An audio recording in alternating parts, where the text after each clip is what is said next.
Hello friends, GK Prince academy में आप सभी का स्वागत है।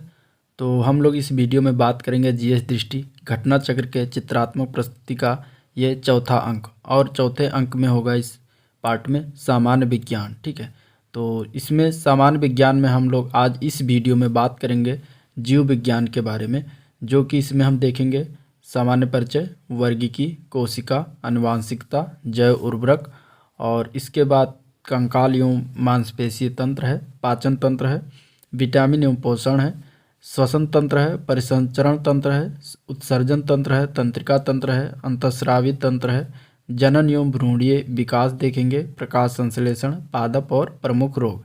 ठीक है, इसके बाद इसमें भौतिक विज्ञान एवं रासायनिक विज्ञान भी है। इसके बाद इसमें कंप्यूटर एवं प्रौद्योगिकी भी है। तो इस वीडियो में हम सिर्फ जीव विज्ञान के बारे में बात करेंगे। आगे जो है भौतिक विज्ञान का वीडियो आ चुका है, तो आप लोग उसको देख सकते हैं, उसका लिंक डिस्क्रिप्शन में दे दूंगा, आप लोग उसको वहाँ से जाकर देख सकते हैं। ठीक है, रसायन विज्ञान है तो रसायन विज्ञान को उसके इस अगले वीडियो में जो है उसको हम लाएंगे। ठीक है, इसके बाद कंप्यूटर एवं प्रौद्योगिकी। तो चलिए इस वीडियो में हम लोग डिस्कस करेंगे सामान्य विज्ञान में जीव विज्ञान सबसे पहले। ठीक है, और जीव विज्ञान इसको स्टार्ट करने से पहले आप लोग वीडियो को लाइक करें, ठीक है, पसंद आए तो, और चैनल को भी सब्सक्राइब करें, साथ में बेल आइकन भी प्रेस कर दें, जिससे कि नया वीडियो जब भी अपलोड हो तो आपको उसका तुरंत नोटिफिकेशन मिल सके। ठीक है, तो जीव विज्ञान में सबसे पहले हम देखेंगे सामान्य परिचय। सामान्य परिचय की बात करें तो जीव विज्ञान जो है शब्द के प्रथम प्रयोगकर्ता कौन थे, तो उनका नाम था लैमार्क तथा ट्रेविरेनस। ठीक है, इन दोनों ने जीव विज्ञान शब्द का टर्म जो है सर्वप्रथम प्रयोग किया था। और जीव विज्ञान के जनक की बात करें तो अरस्तु, इंग्लिश में अरिस्टोटल कहते हैं इन्हें। इसके बाद हम देखेंगे जीव विज्ञान की प्रमुख शाखाएं कौन कौन सी हैं। ठीक है, तो देखिए जीव विज्ञान की प्रमुख शाखाएं जो हैं वो जीव विज्ञान की प्रमुख शाखाएं जो हैं उसकी बात करें तो इसमें आएगा पेडालॉजी। ठीक है, पेडालॉजी की बात करें तो इसमें मृदा का अध्ययन किया जाता है। ठीक है, भूमि से संबंधित अध्ययन पेडालॉजी में आता है। इसके बाद बॉटनी है। बॉटनी की बात करें तो पादपों का इसमें अध्ययन किया जाता है, यानी कि पौधों का अध्ययन। ठीक है, फिर जूलॉजी है। जूलॉजी की बात करें तो इसमें आएगा जंतुओं का अध्ययन। ठीक है, और इसके बाद फिर हर्पेटोलॉजी है। हर्पेटोलॉजी में जो है उभयचर सरीसृप का अध्ययन किया जाता है, यानी कि जो सरीसृप माने कि जो भूमि पर रेंग कर चलने वाले जंतु उनका अध्ययन करते हैं। ठीक है, फिर है ट्रोपोलॉजी। ट्रोपोलॉजी में जो है पोषण विधियों का अध्ययन करते हैं। इसके बाद है डर्मेटोलॉजी, जिसमें त्वचा से संबंधित अध्ययन किया जाता है। ठीक है, इसके बाद जेरेंटोलॉजी में है मनुष्य की वृद्धा अवस्था से संबंधित अध्ययन करते हैं। इसके बाद ऑस्टियोलॉजी है, जो कि इसमें हड्डियों से संबंधित अध्ययन इसका करते हैं। ठीक है, तो ये हो गया जीव विज्ञान की प्रमुख शाखाएं। इसके बाद प्रमुख शब्दावलियां देख लेते हैं। तो इसमें देखिए पहला है एपीकल्चर। एपीकल्चर का संबंध जो है मधुमक्खी पालन से है। ठीक है, एवीकल्चर है दूसरा, जो कि पक्षी पालन से संबंधित है। पिसीकल्चर का संबंध जो है मछली पालन से संबंधित है। सेरीकल्चर का संबंध जो है रेशम कीट पालन से संबंधित है। सिल्वीकल्चर का संबंध जो है वन संवर्धन से संबंधित है। आगे बात करेंगे तो इसमें जो है ओलेरीकल्चर है। ओलेरीकल्चर का संबंध सब्जियों से संबंधित है। हार्टिकल्चर का संबंध बागवानी से संबंधित है। पोमोलॉजी का संबंध जो है फलों की खेती से संबंधित है। विटीकल्चर का संबंध जो है अंगूर की खेती से संबंधित है। और एग्रोनॉमी जो है वो फसलों की खेती से संबंधित है। ठीक है, अब हम बात करेंगे जैव विकास के प्रमुख सिद्धांत के बारे में। तो सबसे पहले हम उसमें लैमार्कवाद के बारे में देखेंगे। लैमार्कवाद क्या है, तो देखिए इसके जनक जो हैं फ्रांसीसी वैज्ञानिक जीन बैप्टिस्टे डी लैमार्क थे।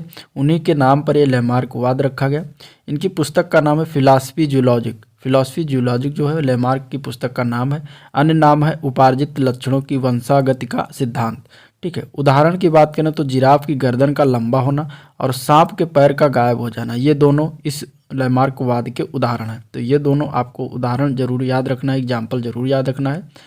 अगला सिद्धांत है डार्विनवाद का। ठीक है, डार्विनवाद के जनक जो थे वो ब्रिटिश वैज्ञानिक चार्ल्स डार्विन थे। इन्हीं के नाम पर ये डार्विनवाद सिद्धांत पड़ा, और इनकी पुस्तक का नाम है प्राकृतिक चुनाव द्वारा जातियों की उत्पत्ति 1859। ठीक है, अन्य नाम जो है प्राकृतिक वर्णवाद है, थ्योरी ऑफ नेचुरल सेलेक्शन इनके पुस्तक का नाम है। और सर्वाइवल ऑफ द फिटेस्ट का सिद्धांत भी इन्होंने ही दिया था। अगला बात करते हैं उत्परिवर्तनवाद। इसके जनक जो हैं हॉलैंड के हुगो डी ब्रीज थे, ठीक है। और प्रयोग वस्तु इन्होंने किया था सांदे प्रिमरोज पर। इसको जो है साइंटिफिक में कहते हैं आइनोथेरा लैमेर्कियाना, ठीक है। अन्य नाम की बात करें तो उत्परिवर्तन का सिद्धांत भी कहा जाता है, यानी कि म्यूटेशन थ्योरी इसे कहा जाता है। हॉलैंड ड्यूगो ब्रीज द्वारा दिया गया था। अब इसमें एक चित्र दिखाया गया जो कि दिखाया गया कि लेमार्कवाद के अनुसार अंगों का उपयोग और अनुप्रयोग का प्रभाव कैसे पड़ा, वो इसमें एक जिराफ के द्वारा दिखाया गया, ठीक है। जिराफ के उद्विकास का क्रम का रेखा चित्र दिखाया गया है, ठीक है। और इसमें देखिए पहले जिराफ इस तरीके से हुआ करते थे, धीरे धीरे इस तरीके से हुए, धीरे इसके बाद इस तरीके से हुए, फिर इसके बाद इस तरीके से हुए, लास्ट में इस तरीके से हो गए। तो ये चीज़ें जो दिखाई गई है लेमार्कवाद के अनुसार दिखाई गई हैं, ठीक है। घास की उपलब्धता से अगली टांगों व गर्दन के कम उपयोग के कारण इन अंगों की कम लंबाई पहले थी। इसके बाद ऊंचे वृक्षों की पत्तियां खाने के लिए अगली टांगों व गर्दनों का अधिक उपयोग होने से इनके अंगों की अधिक लंबाई हो गई। तो ये इस तरीके से दिखाया गया। आगे हम बात करेंगे जीव जंतुओं का विकास क्रम, कौन से महाकल्प और कल्प और घटना उसमें क्या क्या हुआ ये देखेंगे। अब इसमें सबसे पहले है प्रोटेरोजोइक कल्प है, महाकल्प है जो, इसमें कल्प कोई नहीं है, ठीक। इसमें घटना क्या हुआ, प्रथम मेटाजोआ और जंतुओं का पहला चिन्ह इसमें मिला, ठीक है। फिर है पैलियोजोइक महाकल्प। अब इसमें जो है परमियन कल्प में जो है सरीसृपों की उन्नति हुई, यानी कि जो रेंगने वाले जंतु थे जीव जंतु उनकी उन्नति हुई, ठीक है। इसके बाद कार्बोनिफेरस कल्प में जो है प्रथम सरीसृप प्राप्त हुए, बीजयुक्त फर्न्स प्राप्त हुए, ठीक है। फिर डेवेनियन कल्प में जो है प्रथम उभयचर मिले, जबड़े वाली मछलियां हुई, ठीक है। इसके बाद सेल्यूरियन कल्प में जो है प्रथम संवहनी युक्त धरातलीय पौधे भी उत्पन्न हुए। इसके बाद आर्डोविशियन कल्प में जो है मेटाजोन जीवों का विकास हुआ। और कैम्ब्रियन युग में जो है कल्प में प्रथम मछली, प्रथम रेक्जुकी, ठीक है, कोरडेट, ये दोनों प्राप्त हुए कैम्ब्रियन युग में। फिर आता है मेसोजोइक महाकल्प। अब मेसोजोइक महाकल्प में जो है क्रिटेशियस कल्प आता है और इसमें जो है डायनासोर की विलुप्ति हुई, पहले प्राइमेट का विकास, फूल वाले पौधों की उत्पत्ति हुई, सब क्रिटेशियस युग में, ठीक है। फिर इसके बाद जुरासिक कल्प आता है, इसमें पहली चिड़िया का विकास, डायनासोरों की फिर से उन्नति हुई, ठीक है। फिर इसके बाद आता है ट्रियासिक कल्प, इसमें प्रथम स्तनपायी जंतु प्राप्त हुए और प्रथम डायनासोर इसमें उत्पत्ति हुई। फिर आता है सेनोजोइक महाकल्प। सेनोजोइक महाकल्प के अंतर्गत आता है क्वाटरनरी कल्प और इसमें मानव का उद्विकास हुआ, ठीक है। इसके बाद नियोसीन कल्प आता है, इसमें स्तनपायों में विविधता पाई गई और इसमें फिर पैलोसीन कल्प आता है, इसमें भी स्तनपायों में विविधता आई। तो इस तरीके से ये कल्प हुए जो कि अलग अलग बांटा गया। अब हम देखेंगे वर्गीकी, टैक्सोनॉमी, ठीक है। तो वर्गीकी की बात करें तो इसकी परिभाषा जो है जीवों एवं उनकी समानताओं के आधार पर छोटे बड़े समूहों में बांटना टैक्सोनॉमी या वर्गीकी कहलाता है। इसके जनक जो थे उनका नाम था कैरोलस लीनियस, ठीक है। लीनियस ने वर्गीकी सर्वप्रथम किया और इन्होंने 5 जगत प्रणाली के जनक जो है उनको कहा गया व्हिटेकर, ठीक है। व्हिटेकर ने 5 जगत प्रणाली दिया। अब वो 5 जगत प्रणाली या किंगडम की बात कर लेते हैं, कौन कौन से इन्होंने दिया था। तो पहला था मोनेरा, दूसरा प्रोटिस्टा, तीसरा कवक, चौथा पादप और 5वां जंतु। ये 5 जगत प्रणाली जो दिया गया था व्हिटेकर द्वारा। सर्वप्रथम मोनेरा की बात करते हैं, ठीक है। यही मोनेरा जो है इसमें कुछ पॉइंट है, ये एक कोशिकीय होता है, इसके अंदर पाए जाते हैं और प्रोकैरियोटिक जीव पाए जाते हैं। उदाहरण की बात करें तो इसमें माइकोप्लाज्मा, जीवाणु और साइनोबैक्टीरिया इसके अंतर्गत आते हैं, ठीक है। इसके बाद प्रोटिस्टा के अंतर्गत जो है यूकैरियोटिक जीव आते हैं और उदाहरण की बात करें तो शैवाल और प्रोटोजोआ इसके अंतर्गत आते हैं, ठीक है। फिर कवक की बात करते हैं तो कवक में जो है यूकैरियोटिक जीव आते हैं, अधिकांशतः बहुकोशिकीय होते हैं। उदाहरण की बात करें तो ईस्ट, मशरूम, दो ये उदाहरण जो है ये कवक के हैं, ठीक है, ईस्ट और मशरूम, ठीक है। काइटिन निर्मित कोशिका भित्ति भी इसमें कवक के अंतर्गत आती है। आगे हम बात करेंगे पादप की। तो पादप की बात करें तो पादप जो है वो स्वपोषी होते हैं, ब्रायोफाइटा होते हैं, टेरिडोफाइटा और इसके अंतर्गत अनावृत और आवृत बीजी पौधे आते हैं पौधों में, ठीक है। इसके बाद 5वां आता है जंतु। जंतु महाजगत में जो है सभी उपभोक्ता जीव आते हैं, कशेरुकी जीव होते हैं और अकशेरुकी जीव भी आते हैं। तो ये हो गए जगत। इसके बाद अब मोनेरा ग्रुप में और देख लेते हैं। तो देखिए मोनेरा ग्रुप में माइकोप्लाज्मा। अब माइकोप्लाज्मा क्या है, इसमें जो है माइकोप्लाज्मा में स्वतंत्र जीवन यापन करने वाले सूक्ष्म जीव और प्रजनन में समर्थ, ये माइकोप्लाज्मा के अंतर्गत है। ठीक है, साइनोबैक्टीरिया की बात करें तो इसका अन्य नाम नीलहरित शैवाल के नाम से भी जानते हैं, नीलहरित शैवाल, जो कि इंपॉर्टेंट है, ये एग्जाम में पूछा जाता है। इसके बाद हम बात करेंगे जीवाणु की। तो ये सरल तथा एक कोशिकीय सूक्ष्म जीव होते हैं, 2 प्रकार के होते हैं, परपोषी भी होते हैं और स्वपोषी होते हैं। ठीक है, तो ये हो गया आपका मोनेरा ग्रुप। इसके बाद अब हम इधर कवक देखेंगे। कवक में जो है पर्णहरिम रहित यानी कि नो क्लोरोफिल, इसमें क्लोरोफिल नहीं पाया जाता। थैलोफाइट्स होते हैं, परपोषी होते हैं। ठीक है, हेट्रोग्राफिक इनको इंग्लिश में कहते हैं। काइटिन निर्मित कोशिका भित्ति होती है कवकों में। कवक का अध्ययन जो है माइकोलॉजी कहलाता है। और कवक प्लस शैवाल जो है लाइकेन का निर्माण होता है। उदाहरण की बात करें तो इसमें खमीर है, कुकुरमुत्ता है, राजोपस है। ठीक है, तो ये सारे जो उदाहरण कवक के अंतर्गत आते हैं। ये जो बना हुआ है कुकुरमुत्ता दिखाई दे रहा है चित्र में। आगे हम बात करेंगे प्रोटिस्टा ग्रुप की। तो प्रोटिस्टा जगत की बात करें तो इसमें जो है पादप के समान, पादप यानी पौधे के समान या पादप के समान जो है इसमें देखेंगे तो इसमें 3 प्रकार के, क्राइसोफाइटा और फ्लेजेलेट और यूग्लिनाइड। ठीक है, तो ये 3 आते हैं। और जंतु के समान जो है इसमें भी 3 आते हैं, प्रोटोजोआ, स्लाइम मोल्ड और यूग्लिनाइड दोनों में आते हैं। ठीक है, अब देखो क्राइसोफाइटा में जो है डाइटमस और डिस्टमस ये 2 आते हैं। ठीक है, डाइटमस जो होते हैं सबसे बड़े प्रकाश संश्लेषी होते हैं और डिस्मिडस में सुनहरे शैवाल जो होते हैं वो डिस्मिडस में आते हैं। ठीक है, यूग्लिनाइड में यूग्लिना आता है जो दोनों प्रकार का होता है, पादप के समान भी होता है और जंतु के समान भी होता है। ठीक है, मिक्सोट्रापिक पोषण होता है इनमें और जंतु तथा पादप के बीच ये संयोजी कड़ी होती है, इसलिए इन्हें दोनों वर्गों में रखा गया। ठीक है, और स्लाइम मोल्ड जो है ये कवक के समान होते हैं। प्रोटोजोआ की बात करें तो ये एक कोशिकीय होते हैं, जैसे कि अमीबा हुआ। ठीक है, पैरामीशियम है, ट्रिपेनोसोमा है। ठीक है, तो ये 3 उदाहरण जो हैं ये एक कोशिकीय जीव हैं जो कि प्रोटोजोआ के अंतर्गत आते हैं। आगे हम बात करेंगे पादप जगत में। तो इसमें सबसे पहले बात करेंगे थैलोफाइटा ग्रुप की। थैलोफाइटा में एक सरल शारीरिक रचना होती है इनकी और इसमें शैवाल, बैक्टीरिया और कवक रखे गए हैं। ठीक है, थैलोफाइटा में ये सर्वव्यापी है, मतलब सब जगह पाए जाते हैं। उदाहरण के लिए स्पायरोगायरा है जो कि सर्वव्यापी है। ठीक है, और दूसरा आता है पादप जगत में ब्रायोफाइटा जो कि ये उभयचर होते हैं। संवहनीय ऊतकों की अनुपस्थिति होती है इसमें। जैसे उदाहरण की बात करें तो मॉस और मार्केसिया 2 उदाहरण हैं ब्रायोफाइटा के। ठीक है, इसके बाद टेरिडोफाइटा की बात करें तो इसमें संवहनीय ऊतक उपस्थित होते हैं।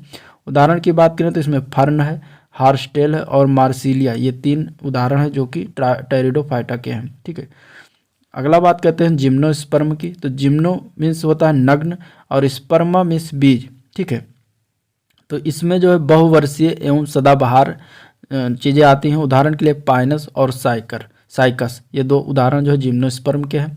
ठीक है, अगला है लास्ट है एंजियोस्पर्म की। इसमें जो है आवृत्त बीजी पौधे आते हैं। ठीक है, एंजियो मीन्स ढका हुआ पौधा, जो मतलब जो ढका हुआ होता है जैसे पपीता टाइप का, तो इसके जो बीज होते हैं वो ढके हुए होते हैं। ठीक है, अन्य नाम बात करें तो पुष्पीय पादप कहा जाता है इन्हें। ये फलदार होते हैं। उदाहरण की बात करें तो इसमें आम, अमरूद और पपीता आते हैं। ठीक है, अगला बात करते हैं पादपों के भेद, पौधों के भेद बात करें तो क्रिप्टोगैम और फेनेरोगैम 2 टाइप के होते हैं। क्रिप्टोगैम की बात करें तो इसमें अप्रत्यक्ष जननांग होता है, बीज उत्पन्न करने में अक्षम होते हैं, यानी कि इन्हें सक्षमता नहीं होती है बीज उत्पन्न करने में। उदाहरण की बात करें तो इसमें थैलोफाइटा आता है, ब्रायोफाइटा आता है और टेरिडोफाइटा आता है। ये 3 ग्रुप आते हैं जो कि क्रिप्टोगैम में आते हैं। ठीक है, फेनेरोगैम की बात करें, फेनेरोगैम में जो है पूर्ण विकसित जनन अंग होता है। ठीक है, इसमें दोनों में यही अंतर है, बीज उत्पन्न करने में ये सक्षम होते हैं। उदाहरण की बात करें तो इसमें जिम्नोस्पर्म और एंजियोस्पर्म आते हैं, यानी कि 5 में 3 जो है वो क्रिप्टोगैम होते हैं शुरुआत के, और लास्ट 2 जो है फेनेरोगैम में आते हैं। ये पादपों में भेद होता है। आगे हम बात करेंगे प्राणी जगत की वर्गीकरण। ठीक है, प्राणी जगत का वर्गीकरण में देखेंगे तो इनकी 2 टाइप की होती है, कोशिकीय स्तरीय संरचना और दूसरा होता है ऊतक स्तरीय संरचना। ठीक है, कोशिकीय स्तरीय संरचना में जो है संघ पोरिफोरा ग्रुप के आते हैं और ऊतक स्तरीय संरचना में जो है देह गुहाधारी कूट देह गुहाधारी और बाह्य त्वचा एवं जठर त्वचा के बीच देह गुहा का अभाव होता है। ये 3 टाइप के होते हैं, ठीक है। कूट देह गुहाधारी में निमेटोडा ग्रुप के आते हैं, जो बना हुआ है निमेटोडा है। और बाह्य त्वचा एवं जठर त्वचा के बीच देह गुहा का अभाव होता है, उसे प्लेटीहेल्मिन्थीस कहा जाता है या सिलेंट्रेटा और प्लेटीहेल्मिन्थीस 2 टाइप के होते हैं, ठीक है। और देह गुहाधारी जो है 2 टाइप का बटा होता है। इसमें जो है एक होता है मेसोडर्म कोशिका का विकास और दूसरा होता है अंतःस्तर की थैली से देह गुहा का बनना, ठीक है। मेसोडर्म कोशिका का विकास जो एनिलिडा, मोलस्का और आर्थ्रोपोडा ग्रुप के जीव जंतु आते हैं, ठीक है। अंतःस्तर थैली से देह गुहा का बनना, इसमें भी 2 टाइप का होता है। एक होता है नोटोकार्ड युक्त और एक होता है नोटोकार्ड विहीन, ठीक है। नोटोकार्ड विहीन जो है वो इकाइनोडर्मेटा ग्रुप में आते हैं, जैसे कि स्टारफिश, ठीक है। और इसका फिर नोटोकार्ड युक्त में कार्डेटा ग्रुप आ जाता है। कार्डेटा को भी 2 भागों में बांटा जाता है, ठीक है। अब इसमें एक होता है लार्वा में अवशोषी नोटोकार्ड, जो कि प्रोटोकार्डेटा होता है, ठीक है। और नोटोकार्ड की जगह मेरुदंड पाया जाता है। मेरुदंड में जो है कशेरुकी ग्रुप के आते हैं। कशेरुकी में 4-5 ग्रुप आ जाते हैं, जैसे साइक्लोस्टोमेटा, ठीक है, स्तनपायी, सरीसृप, पक्षी, ठीक है, जल स्थलचर और मत्स्य, ये सारे कशेरुकी ग्रुप में आते हैं। इसके बाद हम देखेंगे वर्गीकरण को। पादप जगत का वर्गीकरण यानी पौधों का वर्गीकरण 2 प्रकार से करते हैं। एक होता है विभेदित पादप शरीर और एक होता है बिना विभेदन वाले पादप शरीर, ठीक है। अब विभेदित पादप शरीर में बिना संवहनी ऊतक के जो होता है वो ब्रायोफाइटा होता है। इसमें संवहनी ऊतक नहीं पाया जाता, ठीक है। और दूसरा हो संवहनी ऊतक युक्त, तो संवहनी ऊतक युक्त यानी कि उसमें संवहनी टिश्यू पाया जाता है, तो उसमें होता है बीज रहित और बीज युक्त, ठीक है। 2 प्रकार के इसमें भी होते हैं। बीज रहित होता है टेरिडोफाइटा, जिसमें कि फर्न इत्यादि आता है। और बीज युक्त की बात करें तो इसमें भी 2 टाइप के होते हैं, एक द्विबीजपत्री और एक बीजपत्री। तो द्विबीजपत्री में 2 बीज पत्र वाले बीज होते हैं और एक बीजपत्री में 1 बीज पत्र वाले बीज होते हैं, ठीक है। इसके बाद अब हम बात करेंगे दूसरा बिना विभेदन वाले पादप शरीर। इसमें थैलोफाइटा ग्रुप के आते हैं, जैसे कि शैवाल, कवक, बैक्टीरिया, ठीक है। इसके चित्र बने हुए हैं शैवाल, कवक और बैक्टीरिया के। अब आगे हम बात करेंगे जंतु संघ के प्रमुख संघ, ठीक है, जंतु जगत के प्रमुख संघ।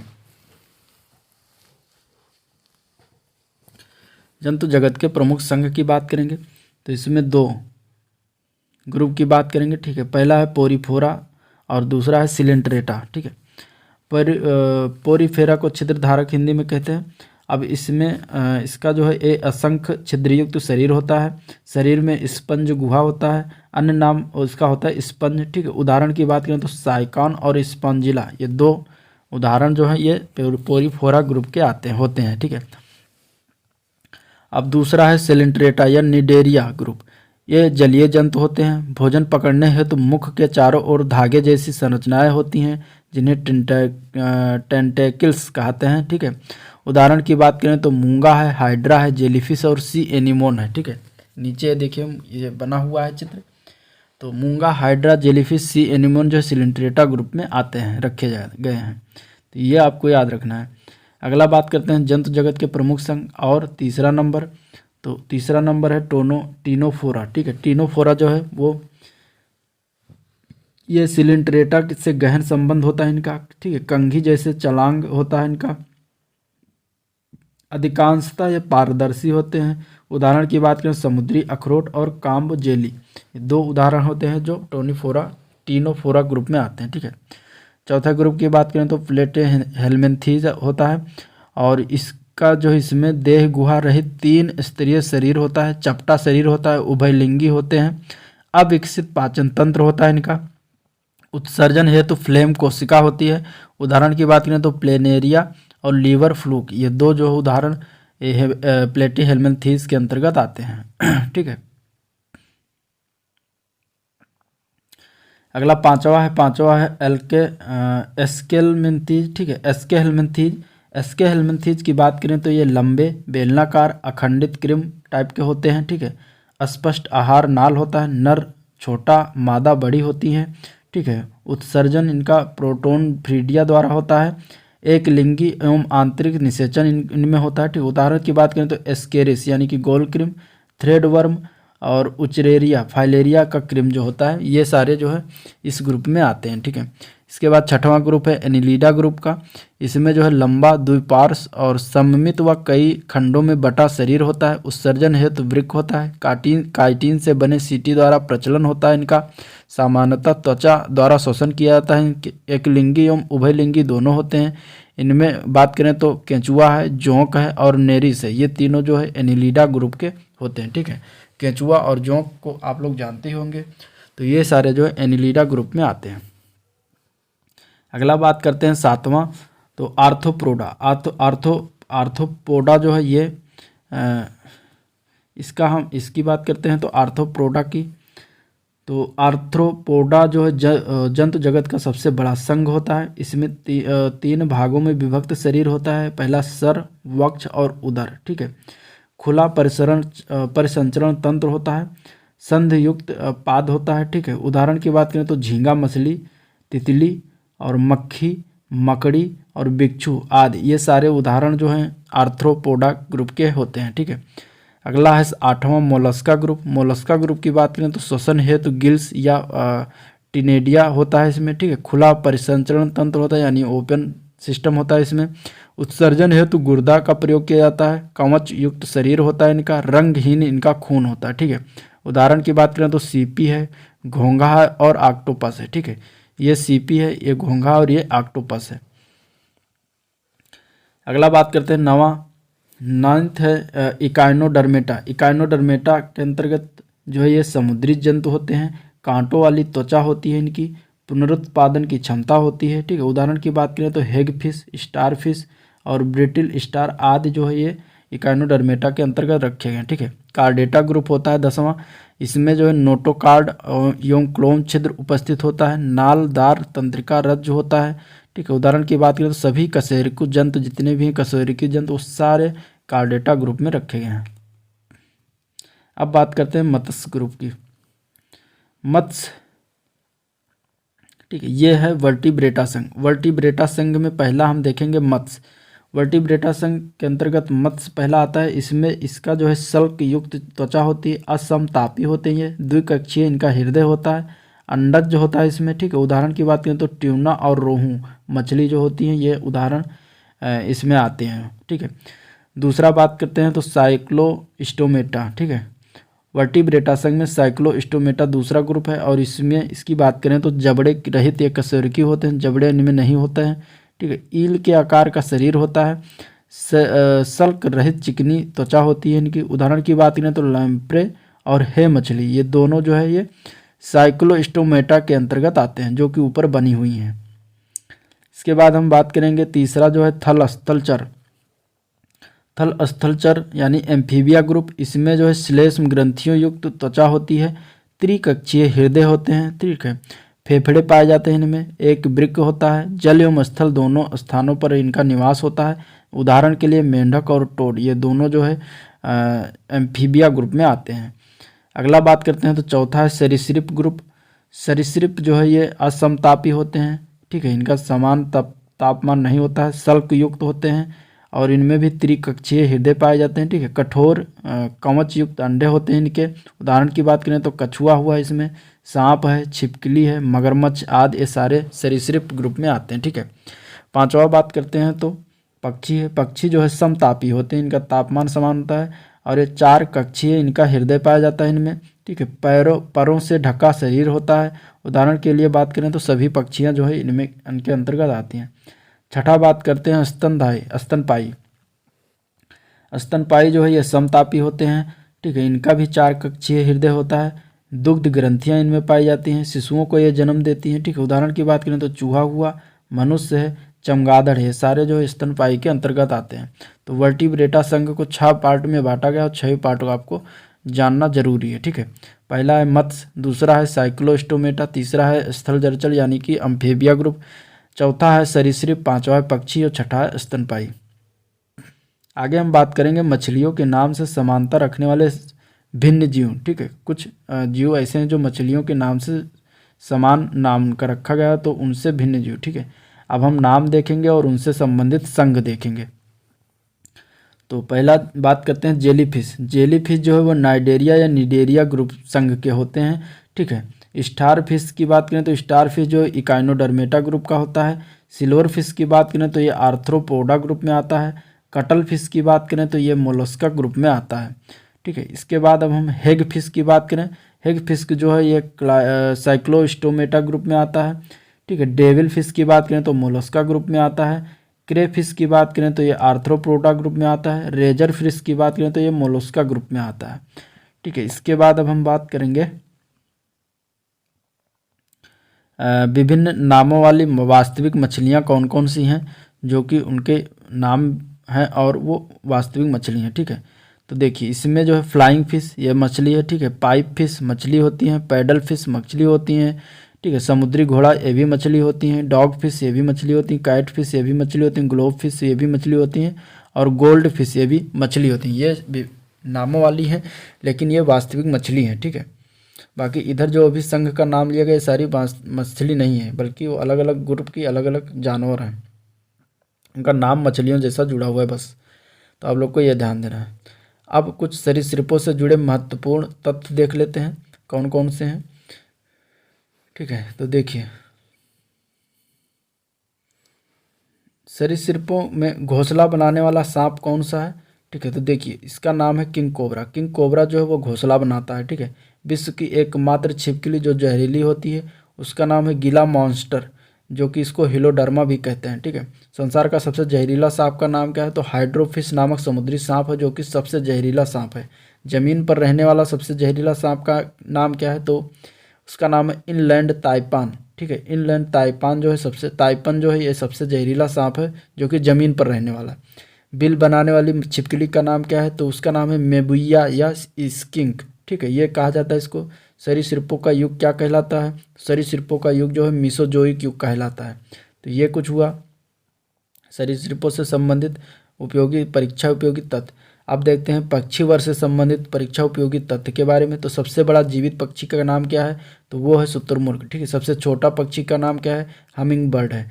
ना उड़ सकने वाले पक्षी कौन कौन से हैं, तो कीवी और एमू है, ठीक है। सबसे तेज उड़ने वाला पक्षी कौन सा है, पेरेग्रीन फाल्कन है, ठीक है। पक्षियों का वाक्य यंत्र क्या होता है, शब्दनी, ठीक है।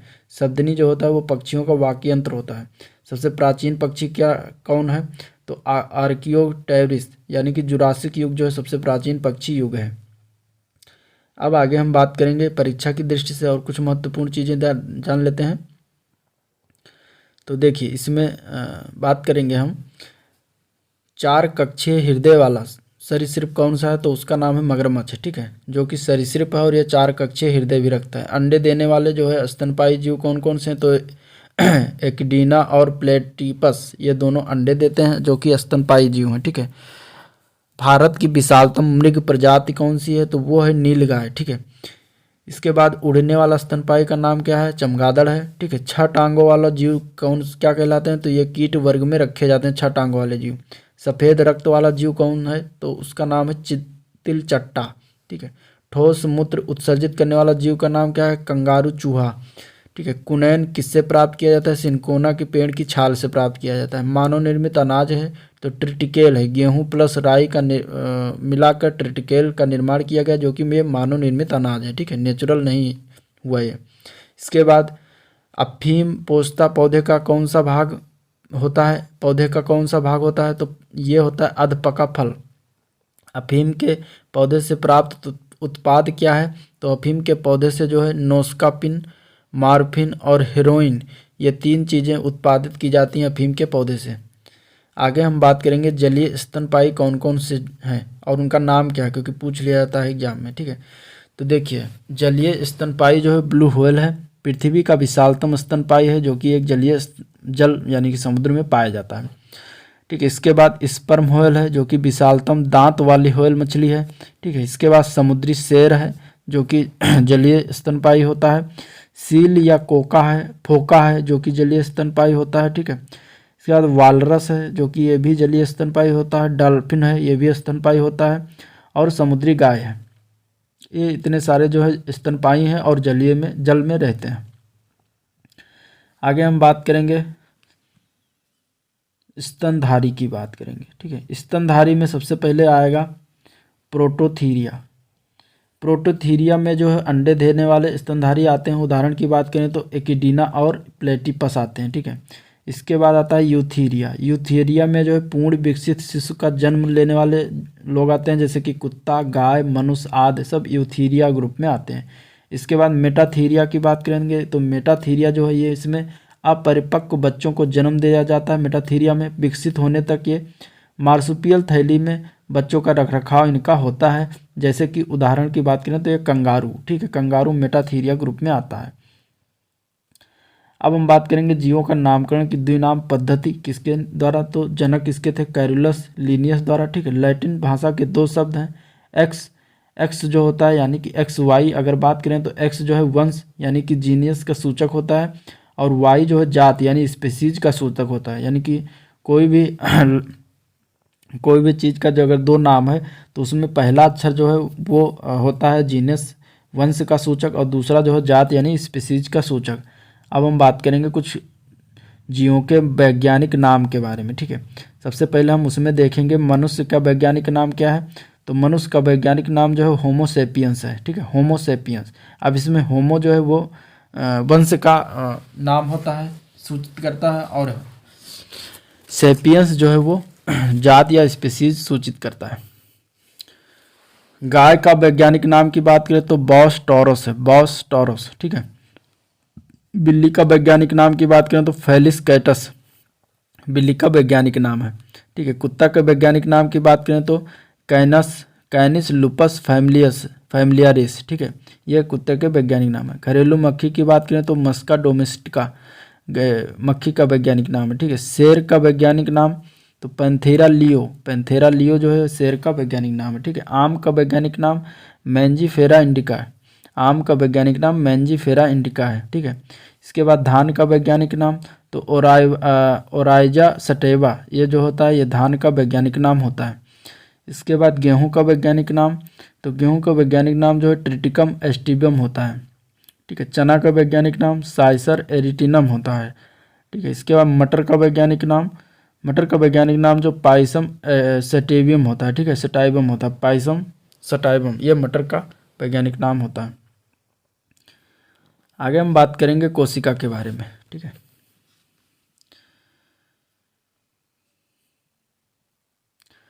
तो कोशिका की पहले परिभाषा हम देख लेते हैं। तो कोशिका की परिभाषा जो जीवों की संरचनात्मक इकाई एवं क्रियात्मक इकाई को कोशिका कहते हैं। इसके खोजकर्ता हैं रॉबर्ट हुक, 1665 ईस्वी में इन्होंने खोजा था, ठीक है। इनकी पुस्तक का नाम है माइक्रोग्राफिया। कोशिका शब्द का सर्वप्रथम इसी में उल्लेख किया गया था। कोशिका सिद्धांत के प्रतिपादक कौन है, स्लाइडन एवं स्वान। अगर प्रतिपादक की बात करेगा तो स्लाइडन और स्वान सही हो जाएंगे, और खोजकर्ता की बात करेगा तो रॉबर्ट हुक खोजकर्ता थे, ठीक है। कोशिका के प्रकार की बात करें तो दो प्रकार के होते हैं, प्रोकैरियोटिक कोशिकाएं और यूकैरियोटिक कोशिकाएं, ठीक है। प्रोकैरियोटिक कोशिकाओं में जो है केंद्रक, केंद्रक कला, केंद्रिका, कलायुक्त, केशिकांक अनुपस्थित होता है, ये सारी चीज़ें नहीं पाई जाती, ठीक है। और इसके बाद आनुवांशिक पदार्थ उपस्थित होता है, इसमें राइबोसोम की उपस्थिति होती है। तो दो चीज़ें उपस्थिति होती हैं प्रोकैरियोटिक में। उदाहरण की बात करें तो जीवाणु हुआ और नीलहरित शैवाल हुआ, ये दोनों प्रोकैरियोटिक के उदाहरण है, ठीक है। यूकैरियोटिक उदाहरण कोशिकाओं की बात करें तो इसमें पूर्ण विकसित केंद्रक होता है, केंद्रिका होता है, कलायुक्त केशिकांग होता है, हिस्टोन प्रोटीन की उपस्थिति होती है। उदाहरण की बात करें तो पेड़ एवं पौधे तथा जंतु, ये दोनों आते हैं, पेड़ पौधे एवं जंतु जो है यूकैरियोटिक कोशिकाओं में आते हैं। आगे बात करें कोशिका के प्रमुख भाग की, तो सबसे पहले हम कोशिका के प्रमुख भाग में कोशिका भित्ति को देखेंगे। ये देखिए इसका चित्र बना हुआ है, इसमें सिर्फ पादप कोशिका में विद्यमान होता है, सेल्यूलोज से निर्मित होता है, और कोशिका का सबसे बाहरी आवरण होता है, ठीक है। तो ये हुआ कोशिका भित्ति। इसके बाद हम राइबोसोम की बात करेंगे। तो राइबोसोम जो है ये इसका नामकरण रॉबर्ट द्वारा दिया गया था। प्रोटीन संश्लेषण में सहायक होता है, इसका अन्य नाम जो है प्रोटीन की फैक्ट्री इसको कहते हैं, ठीक है। आगे हम बात करेंगे माइटोकॉन्ड्रिया की। माइटोकॉन्ड्रिया जो है इसके खोजकर्ता थे अल्टमैन ने 1886 में इसको खोजा था। इसका यह चित्र है माइटोकॉन्ड्रिया का। नामकरण इसको बेंडा द्वारा दिया गया था, ठीक है। श्वसन संबंधी क्रियाएं इसमें होती हैं, जीवाणु एवं नीलहरित शैवाल में अनुपस्थित होता है, ठीक है। और इसका अन्य नाम है कोशिका का पावर हाउस, ठीक है, पावर हाउस ऑफ सेल इसे कहा जाता है।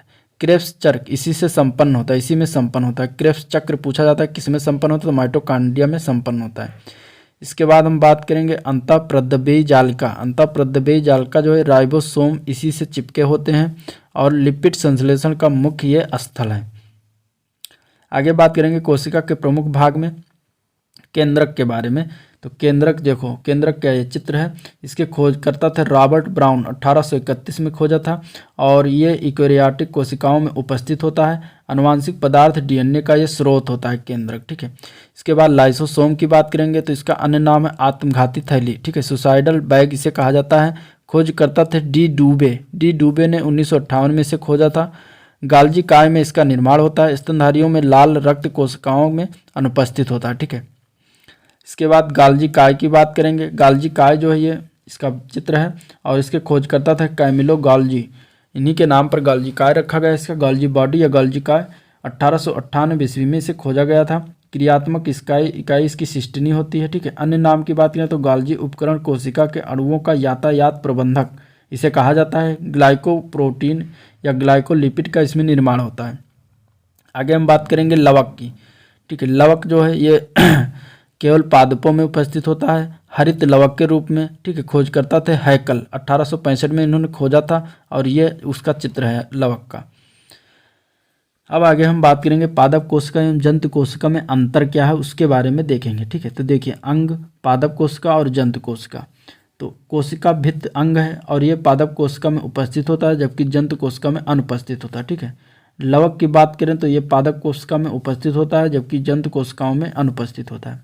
तारक काय की बात करें तो पादप कोशिका में उपस्थित होता है और जंतु कोशिका में अनुपस्थित होता है। और एक है रिक्तिका। रिक्तिका जो है ये बड़ी होती है पादप कोशिका में और जंतु कोशिका में छोटी होती है। परीक्षा की दृष्टि से देख लेते हैं तो सौर ऊर्जा एटीपी में बदलती है, किसको बदलती है तो क्लोरोप्लास्ट में बदलती है, ठीक है। किस में बदलती है तो क्लोरोप्लास्ट में बदलती है। जीनोटाइप क्या है, जीवों का आनुवांशिक संगठन जो है जीनोटाइप कहलाता है, ठीक है। ऐसे जीव जिनमें लिंग गुणसूत्र नहीं होते अपितु पर्यावरणीय ताप के आधार पर लिंग का निर्धारित होता है उन्हें सरीसृप कहा जाता है, ठीक है। प्लाज्मा झिल्ली किसकी बनी होती है तो प्रोटीन व लिपिड से बनी होती है। आगे बात करेंगे लवकों के प्रकार यानी कि प्लास्टिड के प्रकार की बात करेंगे तो पहला होता है अवर्ली लवक। अवर्ली लवक यानी कि ल्यूकोप्लास्ट इसे इंग्लिश में कहते हैं। ये जो है सूर्य के प्रकाश से वंचित पादप भागों में विद्यमान होता है। रंगहीन लवक होता है, संग्राहक ऊतक होता है। इसकी अवस्थिति की बात करें तो जड़ एवं भूमिगत तनों में पाए जाते हैं, ठीक है। इसके बाद दूसरा है वर्णी लवक। वर्णी लवक को क्रोमोप्लास्ट कहा जाता है, इसका चित्र है, ठीक है। ये रंगीन लवक होता है। इसकी अवस्थिति की बात करें तो पुष्प, फल, वित्त और बीज आदि में ये उपस्थित होते हैं, ठीक है। उदाहरण की बात करें तो टमाटर का लाल रंग जो है वो लाइकोपिन के कारण होता है।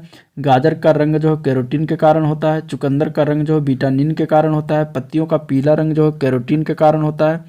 पादपों की पराबैंगनी किरणों से रक्षा जो है ये हल्के नीले रंग वाला फाइकोसाइनिन करता है, ठीक है।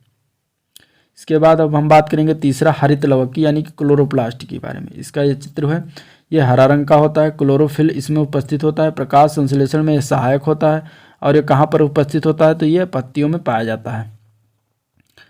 अब आगे हम देखेंगे पौधों से प्राप्त उत्पाद, ठीक है। कौन कौन से उत्पाद प्राप्त होते हैं तो पादप अंग है और ठीक है अदरक। अदरक जो है ये प्रकंद का रूप होता है, ठीक है। आलू जो है ये स्तंभकंद का रूपांतरित तना होता है। लहसुन की बात करें तो ये सल्ककंद होता है, ठीक है। इसके बाद हम सूरन को जिमीकंद कहा जाता है, ये जो घनकंद होता है। गन्ना की बात करें तो ये रूपांतरित तना होता है। सलजम की बात करें तो ये भी रूपांतरित जड़ होता है, ठीक है। इसके बाद गाजर की बात करें तो गाजर जो है वो रूपांतरित जड़ होता है। शकरकंद जो है रूपांतरित जड़ होता है। लौंग जो है पुष्प कलिका होती है। इसके बाद केसर की बात करें तो पुष्पवर्तिका होती है और केसर जो है एकमात्र जम्मू कश्मीर राज्य में पाया जाता है। हल्दी की बात करें तो ये प्रकंद होता है। परीक्षा की दृष्टि से देख लेते हैं तो नाभिक के केंद्रक या न्यूक्लियस के अतिरिक्त डीएनए की उपस्थिति वाले केशिकांग कौन से तो माइटोकॉन्ड्रिया तथा हरित लौक में भी डीएनए पाया जाता है। जीवों के प्रत्यक्ष रूप से दिखने वाले लक्षण कौन से तो फिनोटाइप होते हैं, ठीक है। जीवों में अत्यधिक विविधता का कारण क्या है तो उत्परिवर्तन म्यूटेशन जो है ये कारण है अत्यधिक विविधता का कारण, ठीक है। प्रकर्मित कोशिका मृत्यु या एक कोश के आणविक नियंत्रण है क्या है तो एपोप्टोसिस होता है, जो कि ये एपोप्टोसिस जो है ये प्रकर्मित कोशिका मृत्यु यानी कि प्रोग्राम्ड सेल डेथ का कोशिकीय और आणविक नियंत्रण होता है, ठीक है, एपोप्टोसिस। इसके बाद अब हम आनुवांशिकता के बारे में बात करेंगे। आनुवांशिकता की परिभाषा की बात करें तो ऐसी प्रक्रिया जिसमें आनुवांशिक लक्षण यानी कि सजीवों के एक पीढ़ी से दूसरी पीढ़ी में प्रसारित लक्षण एक पीढ़ी से दूसरी में प्रसारित होते हैं, उन्हें आनुवांशिकता कहा जाता है, आनुवांशिक कहा जाता है, ठीक है। आनुवांशिकी के पिता किसे कहते हैं तो ग्रेगर जॉन मेंडल को कहा जाता है। ये ऑस्ट्रिया के थे, ठीक है। इन्होंने उद्यान मटर पर प्रयोग किया था।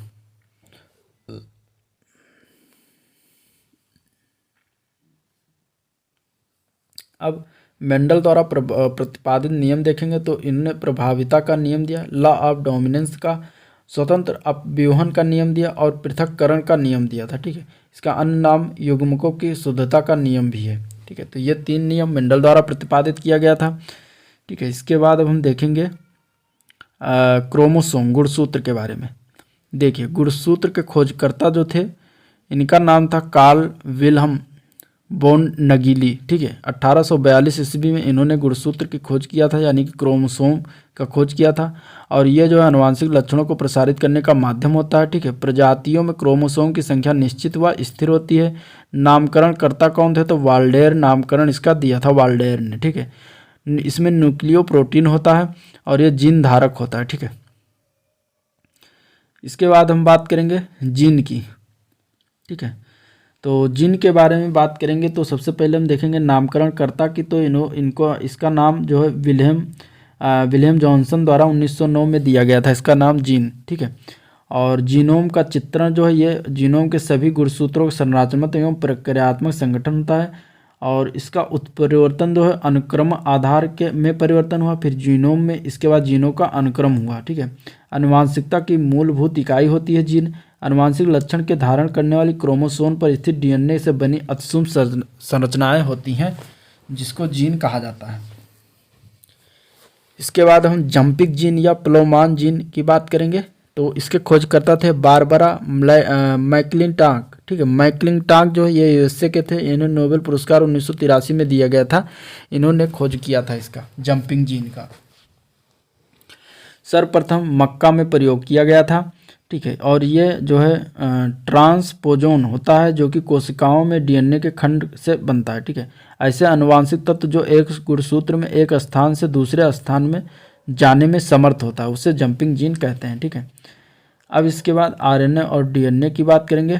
तो आरएनए इस तरीके से रिवर्स ट्रांसक्रिप्शन अनुलेखन यानी ट्रांसक्रिप्शन किस तरीके से होता है तो आरएनए का इस तरीके से ट्रांसक्रिप्शन डीएनए होता है, ठीक है। देखिए आरएनए और डीएनए में ये फर्क होता है, तो विस्तृत से जानेंगे इसमें।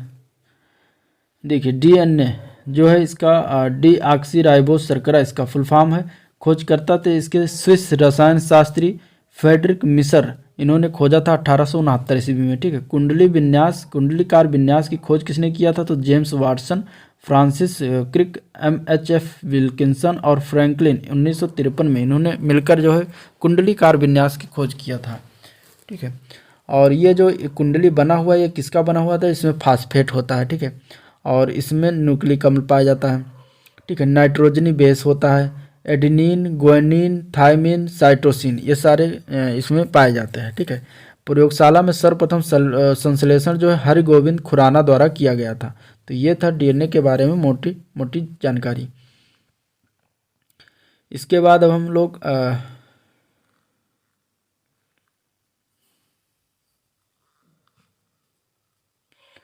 आरएनए एवं डीएनए में मुख्य अंतर की बात करेंगे। तो देखिए डीएनए का फुल फॉर्म है डीऑक्सीराइबोस शर्करा कहते हैं। आरएनए जो है राइबोस शर्करा होती है।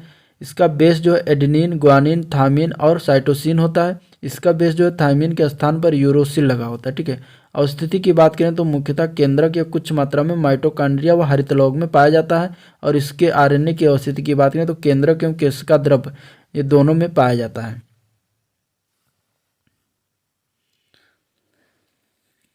अब आरएनए के प्रकार होते हैं। आरएनए के मुख्य प्रकार की बात करते हैं तो आरएनए के मुख्य प्रकार में होता है टीआरएनए, आरएनए और एमआरएनए। 3 प्रकार के मुख्य प्रकार होते हैं। इसका ट्रांसफर आरएनए द्वारा तो प्रोटीन संश्लेषण हेतु अमीनो अम्ल राइबोसोम पर लाना टीआरएनए कहलाता है, ठीक है।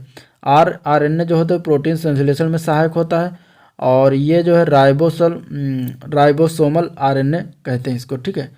आरएनए यहीं से बनता है, ठीक है। एमआरएनए जो होता है मैसेंजर आरएनए होता है, केंद्रक के बाहर प्रोटीन संश्लेषण हेतु उपयुक्त अमीनो अम्ल को चुनने के लिए संदेश देता है, ठीक है।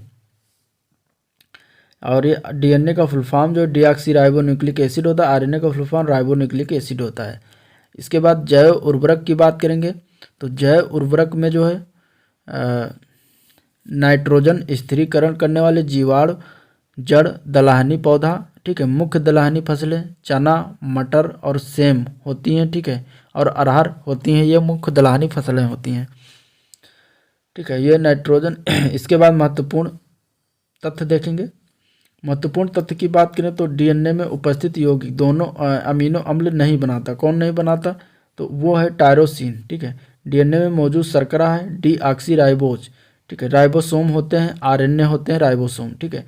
साधारण मानव कोशिका में गुणसूत्रों की संख्या कितनी होती है? 46 या 23 जोड़ा, ठीक है। मेंडल का आनुवांशिकता का सिद्धांत आधारित तो लैंगिक जनन पर आधारित है। इसके बाद हम बात करेंगे नाइट्रोजन स्थिरीकरण में सहायक जीवाणु।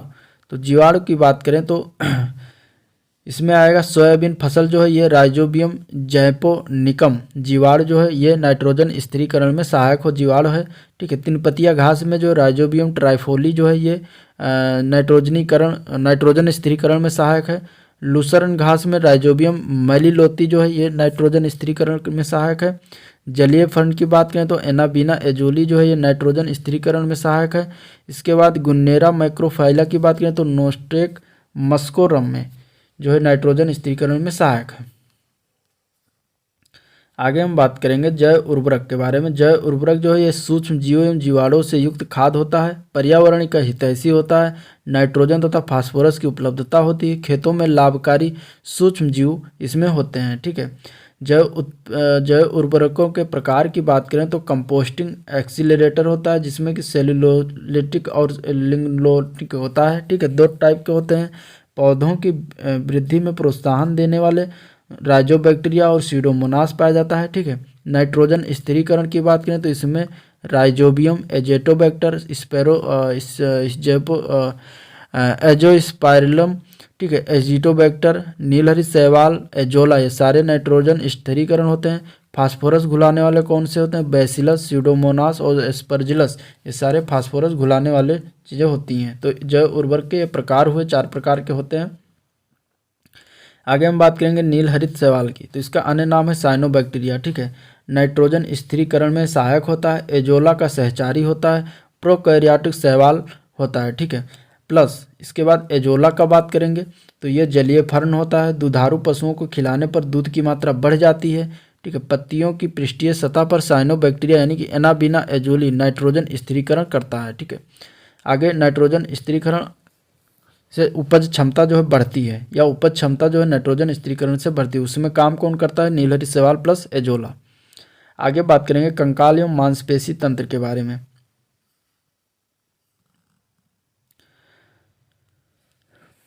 तो कंकाल एवं मांसपेशी तंत्र की बात करें तो उसमें पहला आता है कंकाल तंत्र। कंकाल तंत्र की बात करें तो हड्डियों से बना ढांचा होता है, इसका कार्य क्या होता है? शरीर को आकृति देना, ठीक है। मांसपेशी तंत्र की बात करें तो मांसपेशियों से निर्मित होता है, इसका कार्य क्या होता है? शरीर को सहारा एवं दृढ़ता एवं गति देना, ठीक है। दोनों में अंतर समझ गए। इसके बाद मानव कंकाल तंत्र की बात करें तो अंतः कंकाल की बात करें तो अक्षीय कंकाल और उपांगीय कंकाल 2 कंकाल होती है। अक्षीय कंकाल के अंतर्गत 80 हड्डियाँ आती हैं, उपांगीय कंकाल के अंतर्गत 126 हड्डियाँ आती हैं, दोनों मिलाकर 206 हड्डियाँ होती हैं, ठीक है। इस तरीके से 206 हड्डियाँ पाई जाती हैं। अब हड्डियों की संख्या देख लेते हैं। तो खोपड़ी में हड्डियों की संख्या टोटल 29 होती है, कपाल में टोटल 8 होती है, चेहरों पर जो है टोटल 14 होता है, कान में टोटल हड्डियों की बात करें तो 6 होता है, ठीक है। रीढ़ की हड्डी में वयस्क में 26 और बच्चों में 33 पाई जाती है। पसलियों की बात करें तो 24 होती है, यानी 12 जोड़ी पसलियाँ पाई जाती हैं, ठीक है। फ्लोटिंग रिल्स या तैरती पसलियाँ जो होती है 2 जोड़ी होती हैं, 11वीं और 12वीं पसली, जो कि ये तैरती रहती हैं, ठीक है। इसके बाद ये चित्र के द्वारा बाह्य कंकाल की बात करें तो बाह्य कंकाल के अंतर्गत बाल आता है, नाखून आता है, रोम आता है, ठीक है। ये सारे बाह्य कंकाल हैं, ठीक है। नाखून की बात करते हैं तो नाखून जो है काटने पर दर्द नहीं होता है, ये बाह्य कंकाल का उदाहरण है। रक्त संचरण का अभाव होता है इसमें, अल्फा कैरोटीन से निर्मित होता है, मृत कोशिकाओं के द्रव्य से निर्मित होता है। तो ये नाखून के बारे में बातें हुई। अब मनुष्य के शरीर में पाए जाने वाले प्रमुख तत्व कौन कौन से हैं ये भी जान लेते हैं। तो ऑक्सीजन की मात्रा जो 65% पाई जाती है मनुष्य के शरीर में, हाइड्रोजन की मात्रा 9.5% पाई जाती है, ठीक है। फास्फोरस की मात्रा 1% होती है, कैल्शियम की मात्रा 1.5% होती है, नाइट्रोजन की मात्रा 3.2% होती है और कार्बन की मात्रा 18.5%। ये मनुष्य के शरीर में पाए जाते हैं इतने सारे तत्व। अब हम बात करेंगे मानव दंत प्रणाली के बारे में, ठीक है। तो मानव दंत प्रणाली में की बात करें तो जीवन काल में 20 दांत 2 बार विकसित होते हैं जिन्हें 2 दंती कहा जाते हैं, प्लस 12 अस्थायी चौवर्णक दांत सिर्फ 1 बार विकसित होता है, 1 दंतीय कहा जाता है, ठीक है।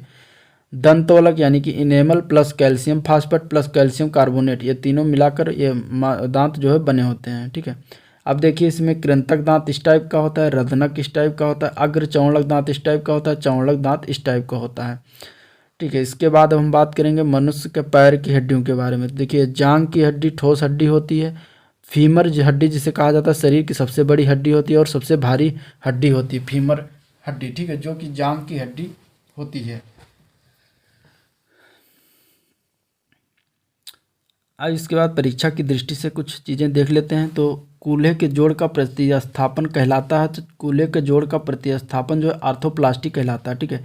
मानव हड्डियों में सर्वाधिक मात्रा में पाया जाने वाला लवण कौन सा है, तो कैल्शियम फास्फेट जो है मानव हड्डियों में सबसे ज़्यादा पाया जाता है।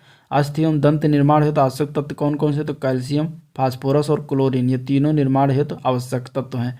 मानव शरीर का सबसे कठोर भाग कौन सा, तो दंतवल्क यानी कि इनेमल जो है मानव शरीर का सबसे कठोर भाग होता है।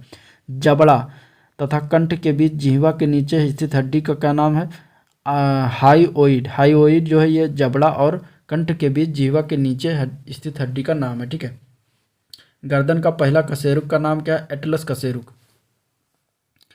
इसके बाद प्रमुख अस्थियों या हड्डियों के बात करें तो देखिए ये कंधे पर जो ये वाली हड्डी जो है ये कंधे पर है, ये कंधे वाली हड्डी इसको क्या कहते हैं, क्लेविकल हड्डी कहते हैं। जंत्रुक या हंसुली जो कॉलर बोन होता है, ठीक है, इसको क्लेविकल कहा जाता है, ठीक है। और ये बगल वाली हड्डी को स्कैपुला हड्डी कहा जाता है, स्कैपुला फ्लक, ठीक है, सोल्जर ब्लेड। इसके बाद ये एक हड्डी होती है बीच में जो मेन पार्ट, ये बीच में हड्डियां होती हैं, इसको स्टर्नम कहते हैं, उरोस्त या ब्रीस्ट बोन हड्डी कहा जाता है, ठीक है। इस हड्डी को कार्पल्स कहा जाता है, यानी कलाई वाली हड्डी को कार्पल्स कहा जाता है। ये पटेला जो है ये घुटना को, नी कैप को पटेला कहा जाता है। इसके बाद कान की बात करें तो कान में 3 प्रकार की हड्डियां पाई जाती हैं, इंकस, मैलियस और स्टेपीज हड्डी। स्टेपीज हड्डी जो होती है शरीर की सबसे छोटी हड्डी होती है, ठीक है। संयोजी ऊतक की बात करें तो लिगामेंट्स प्लस हड्डी, ठीक है। कंडरा टेंडन हड्डी प्लस मांसपेशी, 2 प्रकार के, ठीक है। एक लिगामेंट एक टेंडन, तो टेंडन में हड्डी प्लस मांसपेशी जुड़ा होता है और लिगामेंट्स में हड्डी प्लस हड्डी जुड़ा होता है। तो ये आपको याद रखना, ध्यान रखना, ठीक है। पाचन तंत्र की बात करें तो पाचन जो है विभिन्न भौतिक रासायनिक क्रियाओं द्वारा भोज्य पदार्थ को सरल छोटे घुलनशील अणुओं में बदलना पाचन तंत्र कहलाता है, ठीक है। इसके बाद पाचन तंत्र की बात करें तो ये देखिए बना हुआ है चित्र में, ये कहाँ से स्टार्ट होता है, मुख से, ठीक है। इसके बाद मुख में जो है लार और टाइलिन एंजाइम या लारिया एमाइलाज पाया जाता है, ठीक। इसके बाद ये जीभ होता है, फिर ग्रास नली में जाता है, ग्रास नली जो है भोजन को अमाशय तक ले जाता है। इसके बाद ये अमाशय की बात करेंगे तो अमाशय जो है HCl मुक्त करता है, इसमें पेप्सिन एंजाइम पाया जाता है, प्रोटीन का यहाँ पे पाचन होता है, ठीक है। इसके बाद अग्न्याशय आता है आगे, अग्न्याशय की बात करें तो इसमें अग्न्याशयी रस भरा होता है। इसके बाद बड़ी आंत आता है, बड़ी आंत की बात करें तो इसमें जल का अवशोषण होता है। फिर आता है छोटी आंत, छोटी आंत की बात करें तो इसमें कार्बोहाइड्रेट का पाचन होता है, वसा का पाचन होता है, प्रोटीन का पाचन होता है, पचे हुए पोषक तत्व पदार्थों का अवशोषण होता है, ठीक है। इसके बाद इधर बात करते हैं तो पित्ताशय है, ठीक है। पित्ताशय की बात करें तो इसमें वसा का इमल्सीकरण और पित्त का भंडारण होता है, ठीक है। इसके बाद यकृत की बात करते हैं तो यकृत में जो है पित्त का उत्पादन होता है, ग्लाइकोजेनेसिस होता है, यूरिया का संश्लेषण होता है और अल्कोहल का निराविशन होता है, ठीक है। इतनी सारी चीज़ें होती हैं। इसके बाद अपेंडिक्स होता है, अपेंडिक्स ये है अवशेषी अंग इसे कहा जाता है, ठीक है। फिर होता है सबसे लास्ट में गुदा जो है यहाँ से मल त्याग होता है। तो इतनी सारी चीज़ें होती हैं पाचन तंत्र में जो मुख से स्टार्ट होता है और गुदा तक जाता है, ठीक है। आगे हम बात करेंगे अब एक एक करके लार का संगठन, लार के बारे में या सलाइवा के बारे में जानेंगे। तो देखिए लुब्रिकेंट के रूप में म्यूकस होता है और इसे लारिये माइलेज या टाइलिन कहा जाता है जो कि स्टार्च का पाचन करता है। ठीक है, लाइसोजाइम एंजाइम जो कि जीवाणुओं का नाश कर देता है। ठीक है, लिंगुअल लाइपेज जो होता है जो कि वसा का पाचन करता है। ठीक है, इसमें Na+Cl- और K+ आदि इलेक्ट्रोलाइट जो कि खाने में नमी टाइप के होते हैं। ठीक है, तो ये इतना सारी चीज़ें संगठन होता है जो कि सलाइवा में पाया जाता है। इसके बाद हम बात करेंगे आमाशय यानी कि स्टमक की बात करेंगे। तो देखिए स्टमक का ये शरीर संरचना है और इसमें जठर ग्रंथियाँ पाई जाती हैं। जठर रस हल्का पीला रंग जो होता है उसे जठर रस कहते हैं। हाइड्रोक्लोरिक अम्ल पाया जाता है। ठीक है, ये अम्लीय माध्यम होता है और पेप्सिन एंजाइम इसमें प्राय पाया जाता है जो कि प्रोटीन का पाचन करता है। श्लेष्मा होता है जो कि आमाशय के आंतरिक अस्तर की अम्ल से रक्षा करता है। रेनिन एंजाइम होता है जो कि कैसिनोजेन यानी दूध प्लस कैसीन ठीक है, कैसीन जो कि दूध में होता है, कैसिनोजेन उसका पाचन करता है। अब आगे हम बात करेंगे लीवर की बात करेंगे यानी कि यकृत की बात करते हैं। तो यकृत जो है मानव शरीर की सबसे बड़ी ग्रंथि होती है। इसका भार लगभग 1.5 किलोग्राम होता है। और इसकी प्रमुख क्रियाएं कौन कौन सी हैं? तो देखिए प्रमुख क्रियाओं में पित्त का उत्पादन करता है, रक्त में अमीनो अम्ल का विनियमन करता है। ठीक है, यूरिया का संश्लेषण करता है। लगभग 500 क्रियाएं होती हैं। ग्लाइकोजेनेसिस होता है। ठीक है, हिपैरिन एवं फाइब्रोनोजेन होता है का प्रोटीन का उत्पादन करता है। शरीर का ताप बनाए रखने में सहायक होता है। इतना काम होता है यकृत का काम। ठीक है, इसके बाद पित्ताशय की बात करेंगे, गाल ब्लेडर के बारे में। गाल ब्लेडर जो है इसमें पित्त का भंडारण होता है। प्रतिदिन लगभग 800 से लेकर 1000 ml तक ये पित्त का स्रावण करता है। ठीक है, वसा का पायसीकरण करता है। लिपिड्स के पाचन व अवशोषण में सहायक होता है। इसका पीएच मान 7.7 यानी कि क्षारीय पित्तरस होता है। इसका रंग हल्का पीला और हरा होता है। ठीक है, बिलीरुबिन की अधिकता से पीलिया रोग हो जाता है। अब आगे हम बात करेंगे लैंगरहंस की द्वीपिका यानी आइसोलेट ऑफ लैंगरहंस। इसके खोजकर्ता थे लैंगरहंस, इनके नाम पर रखा गया। अग्न्याशय का एक भाग होता है। इसमें इंसुलिन ग्लूकागोन एवं सोमैटोस्टेटिन हार्मोन का स्रावण होता है। ठीक है, निकलता है यहाँ से इंसुलिन हार्मोन। अब आगे बात करेंगे अग्न्याशय की। अग्न्याशय देखिए चित्र में बना हुआ है संरचना। मानव शरीर की दूसरी सबसे बड़ी ग्रंथ होती है। मिश्रित ग्रंथ होती है, अंतःस्रावी प्लस बहिस्रावी। ठीक है, क्षारीय अग्न्याशयी रस होता है, पूर्ण पाचक रस का स्रावण करता है और इसमें जो है ये ट्रिप्सिनोजन होता है, अक्रियाशील ट्रिप्सिन होता है, प्रोटीन को पॉलीपेप्टाइड में तोड़ता है। इसके बाद अग्न्याशयी लाइपेज का जो वसा में पाचन करता है। अग्न्याशयी एमाइलेज जो है स्टार्च का पाचन करता है। ये सारे काम अग्न्याशय के अंतर्गत होता है। इसके बाद छोटी आंत यानी स्मॉल इंटेस्टाइन की बात करेंगे तो ये इसका संरचना होता है। इसके 3 भाग होते हैं, ग्रहणी, मध्यांत्र और शेषांत्र। ठीक है, अत्यधिक कुंडलित नलिका 6 से 7 मीटर की होती है। सबसे लंबी इतनी लंबी होती है, 6 से 7 मीटर लंबी। ठीक है, इसका कार्य क्या है? भोजन का अंतिम रूप से पाचन तथा अवशोषण करना। और इसमें क्या क्या होता है? सुक्रेज की बात करें तो सुक्रोज का ग्लूकोज एवं फ्रक्टोज में विखंडन करता है। ठीक है, लाइपेज जो है इमल्सिफाइड वसा का पाचन करता है, फैटी एसिड होता है। ठीक है, इसके बाद लैक्टेज का काम लैक्टोज पाचन, गैलेक्टोज प्लस ग्लूकोज के रूप में। माल्टेज जो होता है माल्टोज पाचन ग्लूकोज के रूप में। इरेप्सिन होता है पेंटोज पाचन अमीनो अम्ल के रूप में। तो इतना सारा काम जो है ये छोटी आंत में होता है। आगे हम बात करेंगे बड़ी आंत की। बड़ी आंत यानी लार्ज इंटेस्टाइन। अब ये देखिए बड़ी आंत का संरचना। ठीक है, इसके बाद इसमें जो है 3 भागों में विभाजित होता है, सीकम, कोलेन और मलाशय। ठीक है, इसका कार्य क्या होता है? जल का अवशोषण करना बस। आगे बात करेंगे अपेंडिक्स की।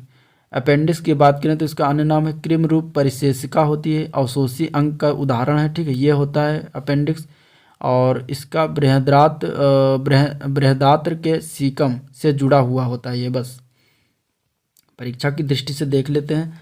तो लार में जल की मात्रा कितनी होती है? तो 99.5% लार में जल की मात्रा होती है। प्रतिदिन लार का औसतन स्राव कितना होता है? तो औसतन 1 से 1.5 लीटर लगभग होता है। प्रतिदिन लार मुंह से निकलता है। ठीक है, ग्लूकोज को इथेनॉल में परिवर्तित करने वाले एंजाइम का नाम क्या है? तो जाइमेज एंजाइम जो है ग्लूकोज को इथेनॉल में परिवर्तित करता है। एंजाइम मूलतः क्या होता है? जैव उत्प्रेरक प्रोटीन ही होता है। दूध को पचाने वाले एंजाइम का नाम क्या है? Renin enzyme. ठीक है, रेनिन एंजाइम जो दूध को पचाता है। आगे हम बात करेंगे विटामिन एवं पोषण की। ठीक है, अब इसमें हम प्रमुख पोषण पदार्थ एवं उनके कार्य के बारे में देखेंगे। तो सबसे पहला है कार्बोहाइड्रेट जो कि ऊर्जा उत्पादक का कार्य करता है, वसा जो कि ऊर्जा उत्पादक का कार्य करता है, प्रोटीन जो है शरीर का निर्माण के कार्य करता है, विटामिन जो है उपापचयी क्रियाओं का नियंत्रण एवं विनियमन करता है, न्यूक्लिक एसिड जो है ये प्रोटीन संश्लेषण करता है, खनिज लवण जो है ये उपापचयी क्रियाओं का नियंत्रण एवं नियमन करता है, जल जो है उपापचयी क्रियाओं में सहायता होता है। ठीक है, अब इसके बाद हम आगे देखेंगे विटामिन। विटामिन की बात करें तो इसके खोजकर्ता हैं कैसिमीर फंक। इन्होंने 1911 से 1912 ईस्वी में विटामिन की खोज की। अन्य नाम की बात करें तो सहायक आहार कारक फ्रेडरिक कोलैंड हॉपकिंस द्वारा प्रतिपादित किया गया। ठीक है, और लगभग 20 प्रकार के ज्ञात अभी तक विटामिन हैं। जल में घुलनशील विटामिन इंपॉर्टेंट है क्योंकि ये क्वेश्चन बनता है। तो जल में घुलनशील विटामिन 2 हैं, विटामिन बी और विटामिन सी। ठीक है, वसा में घुलनशील विटामिन कौन कौन से हैं? तो 4 विटामिन हैं, उनके नाम है vitamin A, vitamin D, vitamin E और विटामिन के। ये 4 विटामिन हैं जो वसा में घुलनशील विटामिन हैं। ठीक है, अब इसके बाद हम बात करेंगे प्रमुख विटामिन स्रोत एवं कमी से होने वाले रोगों के बारे में। तो सबसे पहले है विटामिन ए। ठीक है, विटामिन ए की बात करें तो इसको कहते हैं रेटिनाल, रासायनिक नाम इसका रेटिनाल है, और इससे होने वाला रोग जो है वो है रतौंधी। ठीक है, जीरोप्थैल्मिया रोग भी विटामिन ए की कमी से होता है, और त्वचा की कोशिका में परिवर्तन जो है ये भी विटामिन ए की कमी से होता है। ठीक है, विटामिन ए के स्रोत जो है भरपूर स्रोत है गाजर, हरी सब्जियां, दूध, यकृत, मछली का तेल, ये सारे विटामिन ए के भरपूर स्रोत में आते हैं। ठीक है, इसके बाद हम बात करते हैं विटामिन B1 की। ठीक है, बी विटामिन में बहुत सारे हैं, 1 2 ऐसे करके तो देखेंगे। तो विटामिन B1 का नाम जो है रासायनिक नाम, अन्य नाम की बात करें तो थायमीन इसको कहते हैं, और इसकी कमी से होने वाले रोग को बेरी रोग कहते हैं। वृद्धि रुकना ये भी विटामिन B1 की कमी से होता है। ठीक है, इसका भरपूर स्रोत है अनाज, फलियां, सोयाबीन और दूध आदि, ये सारे भरपूर स्रोत में आते हैं। अगला बात करते हैं विटामिन B2 की। तो इसका अन्य नाम है राइबोफ्लोविन। राइबोफ्लेविन जो है विटामिन B2 को कहते हैं। इसकी कमी से होने वाले रोग को किलोसिस रोग कहते हैं, और इसका भरपूर स्रोत है पनीर, अंडा, ईस्ट, मांस, पत्तेदार सब्जियां आदि। इसके बाद विटामिन B3 की बात करें तो विटामिन B3 का अन्य नाम जो है नियासिन या निकोटेनिक अम्ल इसे कहते हैं। ठीक है, इसकी कमी से होने वाला रोग को पेलाग्रा रोग कहते हैं, और ये इसका स्रोत जो है वो ईस्ट है, मांस, मछली, अंडा, दूध, फलियां आदि सभी में पाया जाता है। इसके बाद विटामिन B5, इसका अन्य नाम है पेंटोथेनिक अम्ल। ठीक है, और इससे होने वाले रोग जो है चर्म रोग, सफ़ेद बाल, ये सारे विटामिन B5 की कमी से होता है। ठीक है, इसका भरपूर स्रोत अंडा, दूध, मांस व मूंगफली होता है। आगे बात करते हैं विटामिन B6 की। विटामिन B6 का अन्य नाम है पायरिडॉक्सिन। पायरिडॉक्सिन इसकी कमी से होने वाले रोग जो है रक्त क्षीणता, चर्म रोग और पेशीय ऐंठन, ये सारे विटामिन B6 की कमी से होता है। ठीक है, इसका भरपूर स्रोत है दूध, ईस्ट, अनाज व मांस। आगे बात करते हैं विटामिन B7 की। विटामिन B7 का अन्य नाम है बायोटिन। ठीक है, चर्म रोग और बालों का झड़ना इसकी कमी से होने वाले रोग हैं। ठीक है, स्रोत की बात करें तो मांस, गेहूं, अंडा, सब्जी और फल आदि में ये पाया जाता है। आगे बात करते हैं विटामिन B9। ठीक है, विटामिन B9, विटामिन B9 का अन्य नाम है फोलिक अम्ल या फोलिक एसिड। ठीक है, इसकी कमी से होने वाले रोग हैं रक्त क्षीणता, कुंठित बुद्धि, ये जो है इसकी कमी से होता है रोग। स्रोत की बात करें तो हरी सब्जियां, फलियां, ईस्ट, मांस और अंडे आदि में पाए जाते हैं। आगे बात करते हैं विटामिन B12, इंपॉर्टेंट है। इसका अन्य नाम जो है साइनेकोबालेमिन है, और ये रोग जो है इससे कमी से होने वाले रोग जो है घातक रक्त क्षीणता होता है और तंत्रिका में गड़बड़ी हो जाती है। ठीक है, इसका स्रोत है मांस, मछली, अंडा, दूध, आंत्र के जीवाणु, ये सारे जो हैं इसके स्रोत हैं। अब बात करेंगे विटामिन C की। विटामिन C का अन्य नाम है एस्कर्बिक एसिड। ठीक है, इसकी कमी से होने वाला रोग जो है स्कर्बी रोग होता है, और इसका भरपूर स्रोत है आंवला, नींबू वंश के फल, नींबू वंश के जितने भी फल हैं, मतलब खट्टे फल जो हैं, टमाटर व सब्जियां आदि सभी में विटामिन C पाया जाता है। इसके बाद हम बात करेंगे विटामिन D। इसका अन्य नाम है कैल्सीफेरॉल, और इसकी कमी से रोग जो होता है उसको सूखा रोग या रिकेट्स कहते हैं। ठीक है, और ऑस्टियोमलेशिया रोग भी होता है। इसका स्रोत है मक्खन, मछली का तेल, अंडा, सूर्य के प्रकाश में संश्लेषण विटामिन D बनता है। आगे बात करते हैं विटामिन E की। विटामिन E का अन्य नाम है टोकोफेराल। ठीक है, और इसकी कमी से जो रोग होता है वो होता है जनन क्षमता में कमी, जननांग तथा पेशियों की कमजोरी, ये विटामिन E की कमी से होता है। इसके भरपूर स्रोत हैं तेल, गेहूं, अंडे की जर्दी व सोयाबीन, सारे भरपूर स्रोत में आते हैं। आगे बात करते हैं विटामिन के की, तो इसको कहते हैं नैप्थोक्विनोन, ठीक है, नैप्थोक्विनोन इसका अन्य नाम है। और इसकी कमी से होने वाला रोग जो है वो चोट लगने पर रक्त का थक्का न बनना, ये विटामिन के की कमी से होता है, ठीक है। स्रोत की बात करें तो आंत के बैक्टीरिया, हरी सब्जियां, अंडा व सोयाबीन में विटामिन के भरपूर मात्रा में पाया जाता है। अब हम बात करेंगे दूध, ठीक है। दूध चूंकि इसको कहा जाता है कि इसमें संपूर्ण विटामिन मिलता है, ये संपूर्ण आहार है, ठीक है। तो देखिए दूध के बारे में कुछ महत्वपूर्ण चीज़ें जान लेते हैं। ये इसको हम पूर्ण आहार कहते हैं, ठीक है। और इसका सफ़ेद रंग जो है वो केसीन के कारण होता है, यानी कि इसको हम फास्फोप्रोटीन भी कहते हैं। केसीन के कारण सफ़ेद रंग दूध का होता है। गाय का दूध हल्का पीला रंग जो होता है वो बीटा कैरोटीन के कारण होता है। दूध प्रोटीन पचाने वाला एंजाइम जो होता है उसे रेनिन कहा जाता है, ठीक है।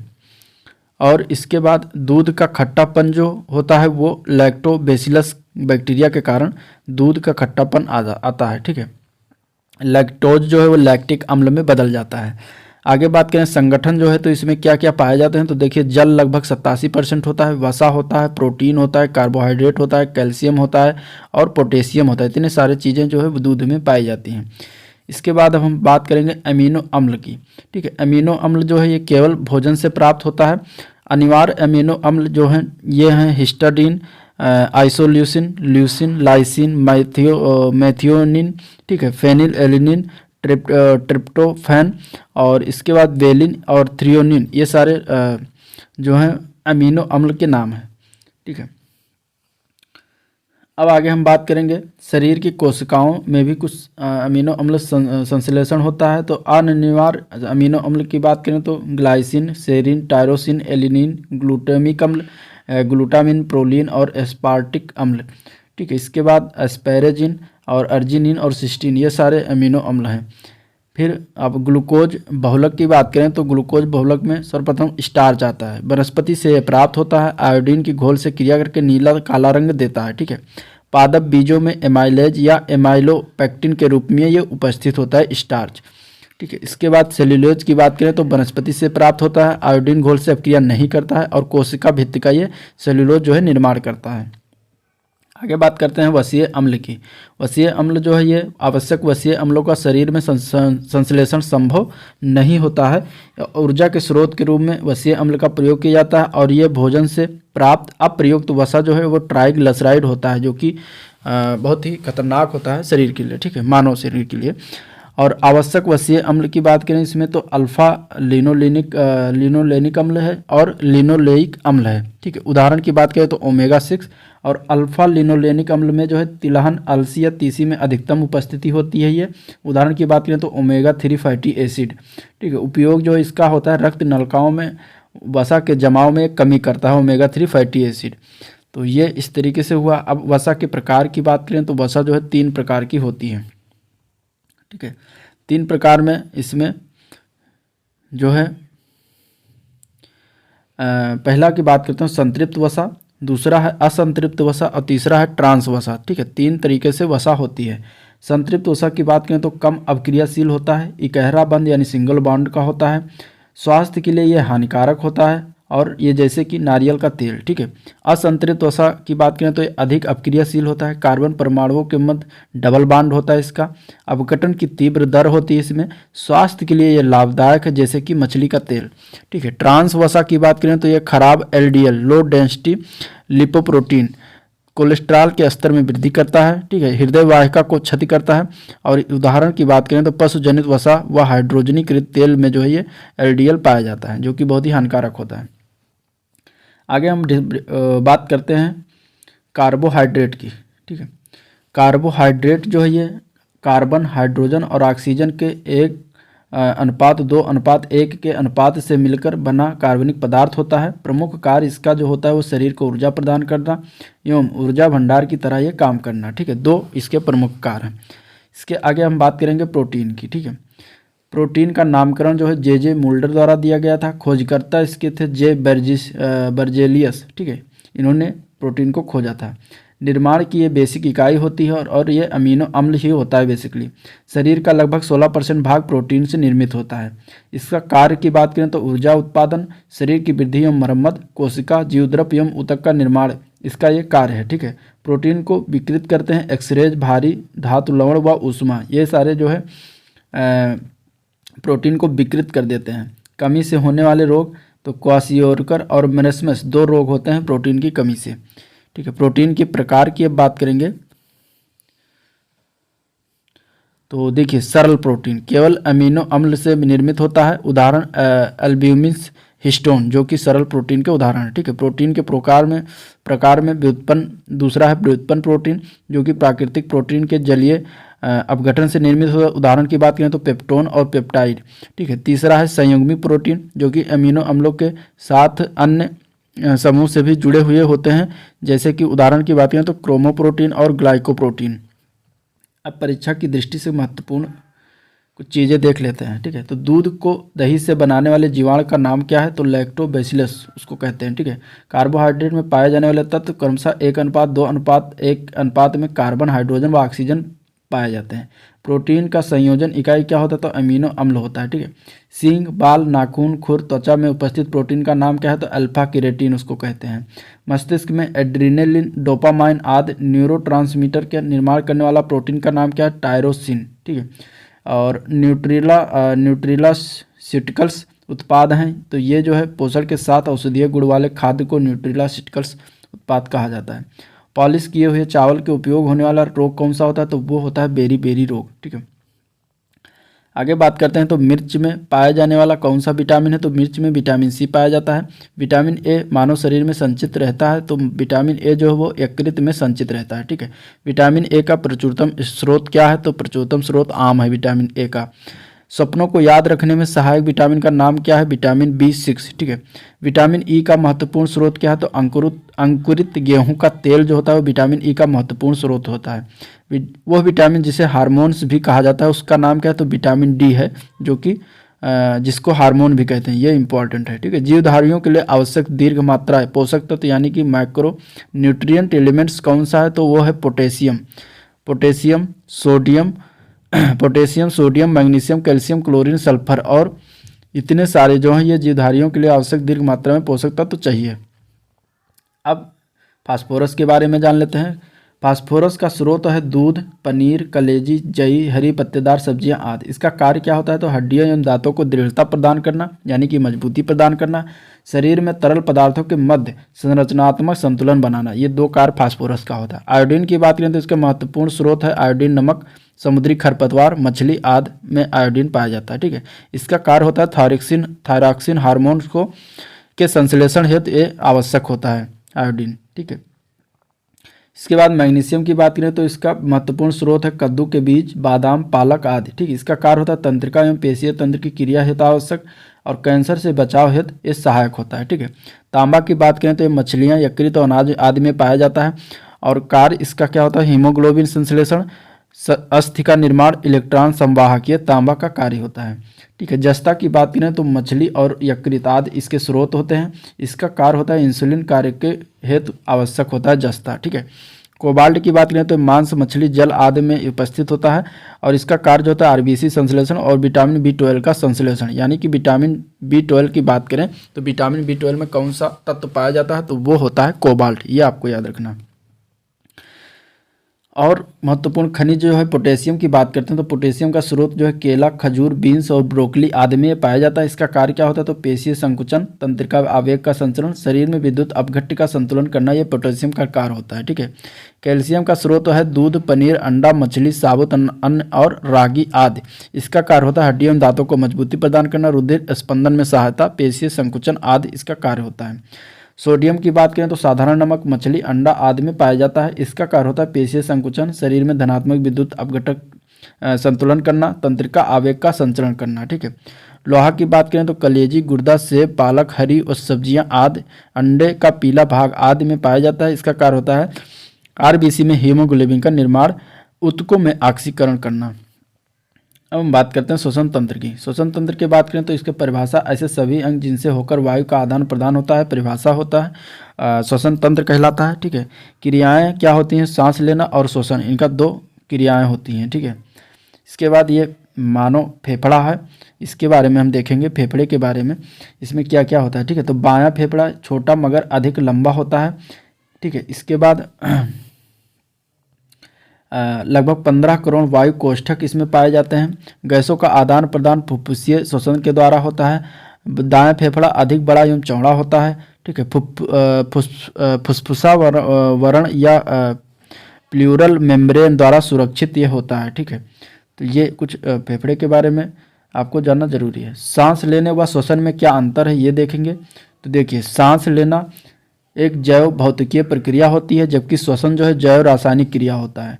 सांस लेना जो है 2 चरण अंतःश्वास और उच्छ्वास द्वारा होता है, और श्वसन जो है मुख्य चरण ग्लाइकोलाइसिस, क्रेब्स चक्र और इलेक्ट्रॉन ट्रांसपोर्ट तंत्र द्वारा होता है। ठीक है, सांस लेना जो है ऐच्छिक और अनैच्छिक दोनों प्रकार की प्रक्रियाएं होती हैं, लेकिन जबकि श्वसन जो है वो अनैच्छिक क्रिया होती है। सांस लेना जो है ऊर्जा के उत्पादन का अभाव होता है, और श्वसन में ऊर्जा का उत्पादन होता है। तो ये कुछ अंतर है सांस लेना और श्वसन में। श्वसन क्रिया में भिन्न पथों द्वारा ग्लूकोज का विखंडन कैसे होता है। तो देखिए, ग्लूकोज जो है इसमें 6 कार्बन अणु होते हैं, कोशिका द्रव्य में पायरुवेट के रूप में होता है। इसके बाद फिर ये 3 टाइप में होता है। ऑक्सीजन की अनुपस्थिति में ईस्ट में जो है इथेनॉल प्लस CO2 प्लस ऊर्जा का निर्माण होता है, और ऑक्सीजन का अभाव हमारी पेशीय कोशिका में लैक्टिक अम्ल प्लस ऊर्जा का निर्माण होता है, और ऑक्सीजन की उपस्थिति में माइटोकॉन्ड्रिया में CO2 यानी कि कार्बन डाइऑक्साइड प्लस जल प्लस ऊर्जा का निर्माण होता है। तो इस तरीके से ग्लूकोज का विखंडन होता है। आगे हम बात करेंगे श्वसन के बारे में। श्वसन जो है एक अपचयी क्रिया है, शरीर के भार में कमी कारण होता है। ठीक है, श्वसनीय पदार्थ जो है कार्बोहाइड्रेट, वसा और प्रोटीन के रूप में होता है।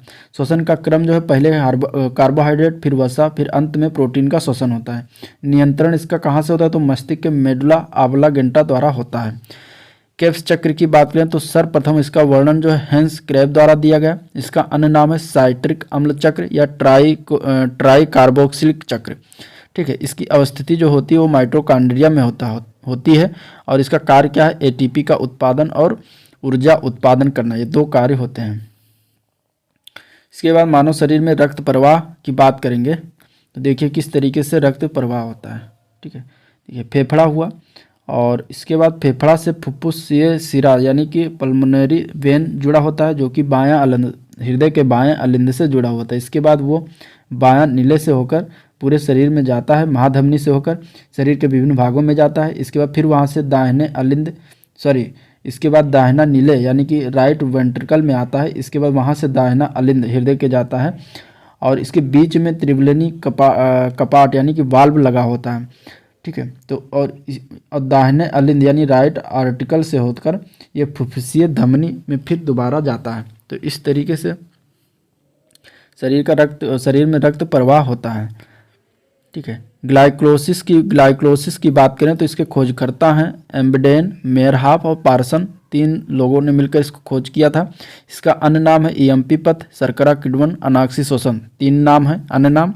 इसका कार्य होता है ऑक्सीजन की अनुपस्थिति में ऊर्जा का निर्माण करना। ठीक है, श्वसन की प्रक्रिया के भाग की बात करें तो बाह्य श्वसन में जो है निःश्वसन व उच्च श्वसन आता है। फेफड़ों में गैसीय का विनिमय कैसे दाब के अंतर के कारण ऑक्सीजन और कार्बन डाइऑक्साइड का विनिमय होता है। ठीक है, गैसों का परिवहन जो है ऑक्सीजन और कार्बन डाइऑक्साइड का फेफड़ों से कोशिका एवं वापस कोशिका से फेफड़ों के बीच परिवहन होता है। ऑक्सीजन का परिवहन हीमोग्लोबिन द्वारा, और CO2 का परिवहन जो हीमोग्लोबिन द्वारा लगभग 20 से 30%, और प्लाज्मा में घुलकर लगभग 70%, और तीसरा जो है बाइकार्बोनेट्स के रूप में लगभग 70%। इस तरीके से परिवहन होता है कार्बन डाइऑक्साइड, यानी कि कार्बन डाइऑक्साइड का 3 प्रकार से परिवहन होता है, जबकि ऑक्सीजन का परिवहन हीमोग्लोबिन द्वारा ही होता है।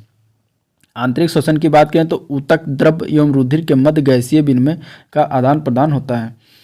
आगे बात करेंगे कोशिकीय श्वसन। तो कोशिकीय श्वसन में जो है ग्लूकोज का कोशिकाओं में ऑक्सीकरण होता है, और ये 2 प्रकार से होता है, अनाक्सी श्वसन या इसे अवायवीय श्वसन भी कहते हैं। ठीक है, ऑक्सीजन की अनुपस्थिति होती है इसमें, ग्लूकोज जीवाणु, इथाइल अल्कोहल, ईस्ट, अंत में पायरुविक अम्ल में कन्वर्ट हो जाता है। ठीक है, और दूसरा होता है वायवीय श्वसन, जो कि ऑक्सीजन की उपस्थिति होती है इसमें, glucose plus oxygen equal to carbon dioxide plus जल प्लस ऊर्जा, ये इतना ऊर्जा निर्मुक्त होती है। इसके 2 भाग जो है ग्लाइकोलाइसिस एवं क्रेब्स चक्र हैं, जो अभी हम बात किए ऊपर। अब इसमें हम देखेंगे त्रिबलिनी कपाट, यानी कि ये क्या होता है। तो देखिए हृदय में इसकी अवस्थिति जो होती है दाएं अलिंद एवं दाएं नीले के बीच जो है त्रिबलिनी कपाट स्थित होता है। ठीक है, अब इसमें जो चित्र में आप लोग देखेंगे तो ये इस तरीके से ये बना हुआ होता है कपाट। ठीक है, ये जो है ये कपाट है त्रिबलिनी कपाट। अब आगे एक और कपाट है जो कि उसे द्विवल्नी कपाट कहते हैं या बाइकस्पिड वाल्व कहते हैं, ठीक है। तो इसकी अवस्थिति की बात करें तो बायां अलिंद या बायां नीलक के बीच में होता है।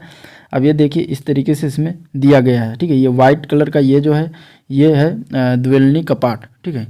ये तो त्रिवल्नी कपाट हो गया और ये जो हो गया ये द्विवल्नी कपाट है, यानी कि जिसको इंग्लिश में वाल्व कहते हैं, वाल्व, तो यही वाल्व है, इस तरीके से होता है। आगे बात करेंगे परिसंचरण तंत्र की। परिसंचरण तंत्र की बात करें तो रक्त परिसंचरण तंत्र के खोजकर्ता थे विलियम हार्वे, ठीक है। इसका कार्य होता है शरीर में रक्त का परिसंचरण करना। भाग इसके देखें तो हृदय, रुधिर और रुधिर वाहिनियाँ, तीन भाग होती हैं, ठीक है। अब एक एक करके मानव हृदय की बात करेंगे तो मानव हृदय जो है इसमें 4 कक्ष होता है, 2 अलिंद 2 निलय, ठीक है। इसका वजन लगभग 250 से 300 ग्राम होता है। सामान्यतः 1 मिनट में 72 से 75 बार धड़कता है, ठीक है। इसकी स्थिति जो है छाती के मध्य थोड़ा बाईं ओर ये स्थित होता है। हृदय आवरण से घिरा हुआ होता है। पेरिकार्डियल द्रव्य होता है इसमें। बाहरी आघातों से सुरक्षा करता है। जो कार्य इसका होता है पंप की तरह शरीर के अंगों को रक्त पहुँचाना। इसके बाद हम बात करेंगे रुधिर वाहिनियाँ। तो रुधिर वाहिनियों में सबसे पहले सिराएं यानी कि वेन जिसको इंग्लिश में कहते हैं। तो वेन जो होते हैं समानता नीला रंग इनका होता है और इसमें वाल्वों की उपस्थिति होती है। पतली दीवारें होती हैं, अधिक चौड़ी होती हैं। इनका कार्य क्या होता है तो शरीर से हृदय की ओर रक्त ले जाना इनका मुख्य कार्य होता है। अशुद्ध रक्त का वाहन करती हैं ये। अपवाद स्वरूप फुफ्फुसीय सिरा जो है ये शुद्ध रक्त का वाहन करती हैं, ठीक है। फेफड़ों से हृदय के मध्य बाएं अलिंद को ऑक्सीजन युक्त रक्त की आपूर्ति करती हैं। इसके बाद धमनियाँ आर्टरीज की बात करेंगे तो धमनियाँ जो है इसमें वाल्व अनुपस्थित होता है। धमनियों में मोटी दीवारें होती हैं, संकरी होती हैं। इनका कार्य जो है शरीर से हृदय से शरीर को ऑक्सीजन युक्त रक्त पहुंचाना, ये इनका मुख्य कार्य होता है। अपवाद स्वरूप फुफ्फुस धमनी जो है ये अपवाद स्वरूप है जो कि रक्त उल्टा कार्य करती है इसका, ठीक है। दाहिने नीले से फेफड़ों को अशुद्ध रक्त की आपूर्ति करती है फुफ्फुस धमनी, यानी कि एक सिराओं में एक है जो कि अपवाद स्वरूप फुफ्फुस सिरा है और एक है धमनी में जो अपवाद स्वरूप है। इसके बाद हम बात करेंगे मानव रक्त यानी कि रुधिर। रुधिर की बात करें यानी कि ब्लड की बात करें तो लाल रक्त कोशिकाएं, प्लेटलेट्स, प्लाज्मा और श्वेत रुधिराण, ये 4 प्रकार के रक्त पाए जाते हैं, ठीक है। इसको हम स्टार्ट करते हैं यहाँ से। मानव रुधिर के घटक। मानव रुधिर में जो है प्लाज्मा 55% पाया जाता है और रुधिराण यानी कि ब्लड कार्पसल जो है 45% पाया जाता है। अब इसमें जो है प्लाज्मा में 91% जल होता है, कार्बनिक पदार्थ होता है और अकार्बनिक पदार्थ होते हैं बाकी। रुधिराण यानी ब्लड कार्पसल्स में प्लेटलेट्स होता है, आरबीसी होता है और डब्ल्यूबीसी होता है यानी श्वेत रुधिराण जिसे कहते हैं, ठीक है। अब देखिए डब्ल्यूबीसी जो है वो एक होता है कणिका में श्वेत रुधिराण और एक होता है कणिका विहीन श्वेत रुधिराण, ठीक है। अब इसमें इसके भी पार्ट होते हैं, ठीक है। इसमें जैसे कणिका में इओसिनोफिल्स होता है, बेसोफिल्स होता है, न्यूट्रोफिल्स होते हैं और कणिका विहीन में लिम्फोसाइट होता है, मोनोसाइट होता है। इसके बाद बात करेंगे इधर तो रक्त में, ठीक है। पुरुषों की तुलना में महिलाओं में 1 लीटर कम रक्त पाया जाता है। अब इसके 2 भाग होते हैं। एक भाग है प्लाज्मा जिसमें 55% पाया जाता है और रुधिराण लगभग 45% होता है और रक्त जो है वो तरल संयोजी ऊतक होता है। इसका पीएच मान की बात करें तो 7.4 होता है जो कि क्षारीय विलयन होता है। वयस्क मनुष्य की मात्रा जो है वयस्क मनुष्य में मात्रा होता है 5 से 6 लीटर ब्लड पाया जाता है, ठीक है। अब हम बात करेंगे रुधिराण की तो सबसे पहले डब्ल्यूबीसी की बात करेंगे। वाइट ब्लड कार्पसल्स इसका फुल फॉर्म बनता है, ठीक है। इसका अन्य नाम है सैनिक या वीर सिपाही। कार्य इसका क्या होता है रोगों के प्रतिरक्षा प्रदान करना इसका मुख्य कार्य होता है डब्ल्यूबीसी का। इसके प्रकार होते हैं मोनोसाइट और लिम्फोसाइट, बेसोफिल्स, न्यूट्रोफिल्स और इओसिनोफिल्स, इतने सारे इसके प्रकार होते हैं, ठीक है।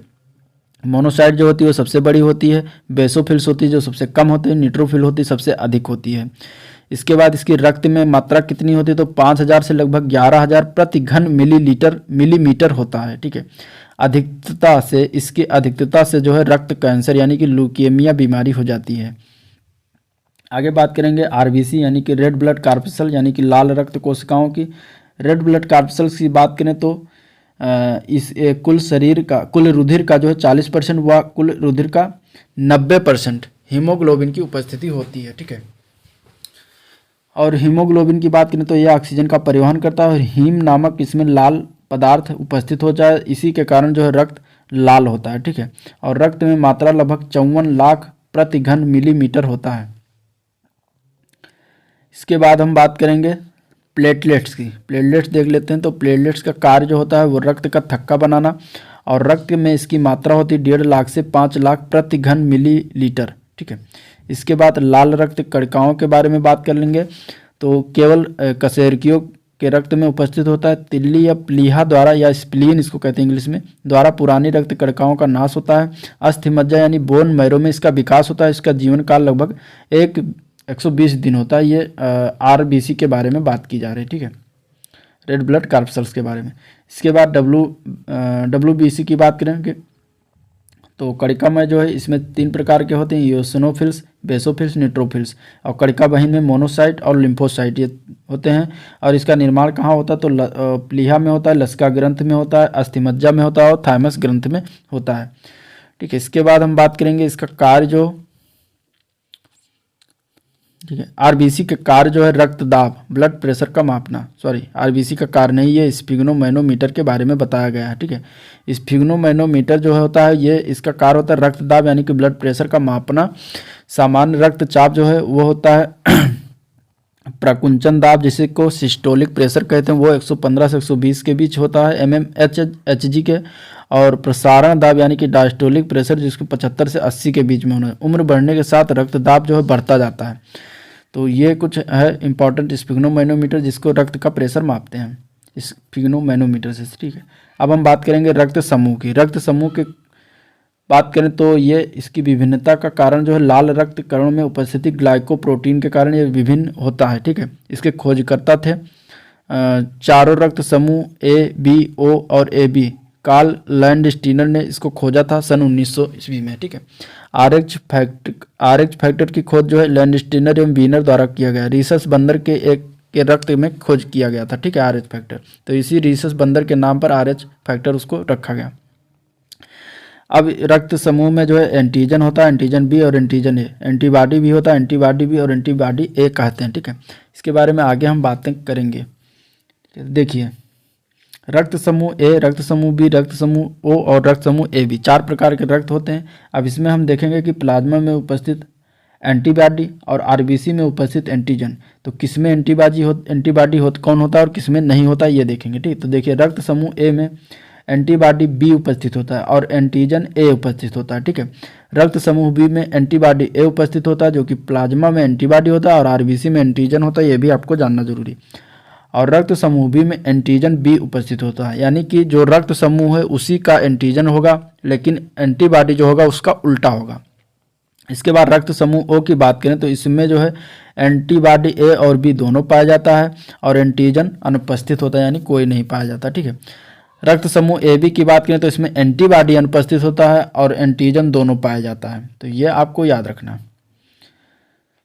आगे हम बात करेंगे कुछ संतानों के रुधिर वर्ग और माता पिता के रुधिर वर्ग दिए गए हैं, तो इससे ये संभव और असंभव यानी कि कौन कौन से संतानों में रुधिर वर्ग हो सकता है ये दिखाया गया। ठीक है, यानी अगर हम बात करें, एक उदाहरण समझते हैं कि माता का अगर ओ रक्त ग्रुप है, ठीक है, और पिता का भी ओ रक्त ग्रुप है, तो संतानों में जो संभव होगा रक्त ग्रुप वो हो ही होगा। ठीक है, लेकिन असंभव होगा वो ए बी और ए बी, ये तीनों रक्त ग्रुप नहीं पाए जाएंगे। ठीक है, अगर माता का ओ रक्त ग्रुप है और पिता का ए रक्त ग्रुप है, या फिर माता का ये रक्त ग्रुप है और पिता का ए रक्त ग्रुप है, तो जो संतानों में रुधिर वर्ग होगा वो रक्त ग्रुप और ए रक्त ग्रुप पाया जाएगा, जबकि बी और ए बी रक्त ग्रुप जो है ये नहीं पाया जाएगा। ठीक है, अगर माता में ओ रक्त ग्रुप है और पिता में जो है बी रक्त ग्रुप है, या फिर माता पिता दोनों का बी रक्त ग्रुप है, तो संतानों में जो है ओ और बी दोनों रक्त ग्रुप पाया जा सकता है, जबकि ए और ए बी ये दोनों नहीं पाया जा सकता है। ठीक है, इस तरीके से इसमें दिखाया गया है चार्ट में कि कौन कौन से, तो आपको देखना और इस तरीके से आप इसको देख सकते हैं। ठीक है, बाकी हम बात करते हैं आरबीसी के, यानी कि लाल रुधिर कणिका का अनुकूलता संबंध बात करेंगे। ठीक है, इसमें देखिए सर्वदाता यानी कि यूनिवर्सल डोनर किसे कहते हैं, तो वो ओ ग्रुप को कहते हैं, ओ रक्त समूह को कहते हैं। ठीक है, और सर्वग्राही यानी कि यूनिवर्सल रेसिपिएंट को ये किस ग्रुप को कहा जाता है, ए बी को कहा जाता है। ठीक है, यानी ए बी ग्रुप रक्त ग्रुप का व्यक्ति जो है सारे रक्त ग्रुप ले सकता है, और सर्वदाता यानी कि ओ अगर रक्त ग्रुप है तो वो सभी को रक्त अपना दे सकता है। आगे हम बात करेंगे रक्तदाता समूह और प्राप्तकर्ता रक्त समूह की बात करेंगे। ठीक है, अगर रक्तदाता समूह ए है तो ये ए का प्राप्त कर सकता है, बी का नहीं प्राप्त करेगा, ए बी का प्राप्त कर सकता है, ओ का नहीं प्राप्त करेगा। ठीक है, अगर रक्तदाता समूह बी है तो ये ए का नहीं प्राप्त कर सकता है, बी का प्राप्त कर सकता है, ए बी का प्राप्त कर सकता है और ओ का नहीं प्राप्त कर सकता। ठीक है, अगर रक्तदाता समूह जो है ए बी है तो प्राप्तकर्ता जो है ये ए नहीं प्राप्त कर सकता, बी नहीं प्राप्त कर सकता, ए बी का प्राप्त कर सकता है और जो है ओ नहीं प्राप्त कर सकता। अगर रक्तदाता समूह ओ है तो इसमें जो प्राप्तकर्ता रक्त समूह हो जाएगा वो ये चारों को दे सकता है। तो इस तरीके से इसमें देखेंगे अगर ए बी है तो ए बी सिर्फ ए बी को दे सकता है और ए बी से ले सकता और ले सबसे सकता है। ठीक है, और ओ है वो सभी को दे सकता है, सभी से ले सकता है। ठीक है, आगे हम बात करेंगे तो परीक्षा की दृष्टि से देखेंगे तो रक्त समूह एक आनुवांशिक लक्षण है। यह किसने बताया था? तो यह बर्नस्टीन द्वारा बताया गया था 1924 ईस्वी में। प्रतिजन यानी कि एंटीजन जिसको कहते हैं, ये किस रूप में होते हैं? तो ग्लाइकोप्रोटीन के रूप में ब्लड में उपस्थित होते हैं। ठीक है, एंटीबॉडी जो है जिस रूप में होती है उसको क्या कहते हैं? तो प्रोटीन के रूप में एंटीबॉडी पाई जाती है। ठीक है, इसके बाद हम बात करेंगे श्वेत रक्त कणिका यानी कि WBC का व्यास कितना होता है? तो लगभग 7 माइक्रोमीटर यानी कि 0.007 मिलीमीटर के बराबर होता है। ठीक है, रुधिर प्लाज्मा यानी कि ब्लड प्लाज्मा में एंटीबॉडी का निर्माण हेतु उत्तरदायी क्या है? तो लिम्फोसाइट होता है उत्तरदायी। ठीक है, रक्त का थक्का बनाने में फाइब्रोनिजिन को फाइब्रिन के रूप में परिवर्तित करने वाला एंजाइम का नाम है, क्या नाम है? थ्रोम्बिन। थ्रोम्बिन जो होता है वो फाइब्रोजिन को फाइब्रिन में परिवर्तित कर देता है। आगे हम बात करेंगे रक्त शर्करा यानी कि ब्लड ग्लूकोज। ठीक है, ब्लड ग्लूकोज की बात करें तो इसके मापन हेतु उपकरण किस उपकरण का प्रयोग करते हैं? तो ग्लूकोमीटर का प्रयोग किया जाता है। ठीक है, सामान्य मात्रा लगभग 100 मिलीग्राम प्रति डेसीलीटर होता है। ठीक है, ये किसी एक एग्जाम में पूछा गया है कि जो है ग्लूकोज जो मापा जाता है वो किस मात्रा में मापा जाता है? मिलीग्राम प्रति डेसीलीटर, ये भी आपको याद रखना। इकाई देखिए मिलीग्राम प्रति डेसीलीटर होता है। और इंसुलिन जो है नियमन हेतु उत्तरदायी हार्मोन है। ठीक है, इसका ब्लड ग्लूकोज में। और रोग की बात करें तो अगर ब्लड में ग्लूकोज की मात्रा अधिक हो जाती है तो डायबिटीज यानी कि मधुमेह रोग हो जाता है। और अगर ब्लड में ग्लूकोज की मात्रा कमी होती है तो हाइपोग्लाइसेमिया बीमारी हो जाती है।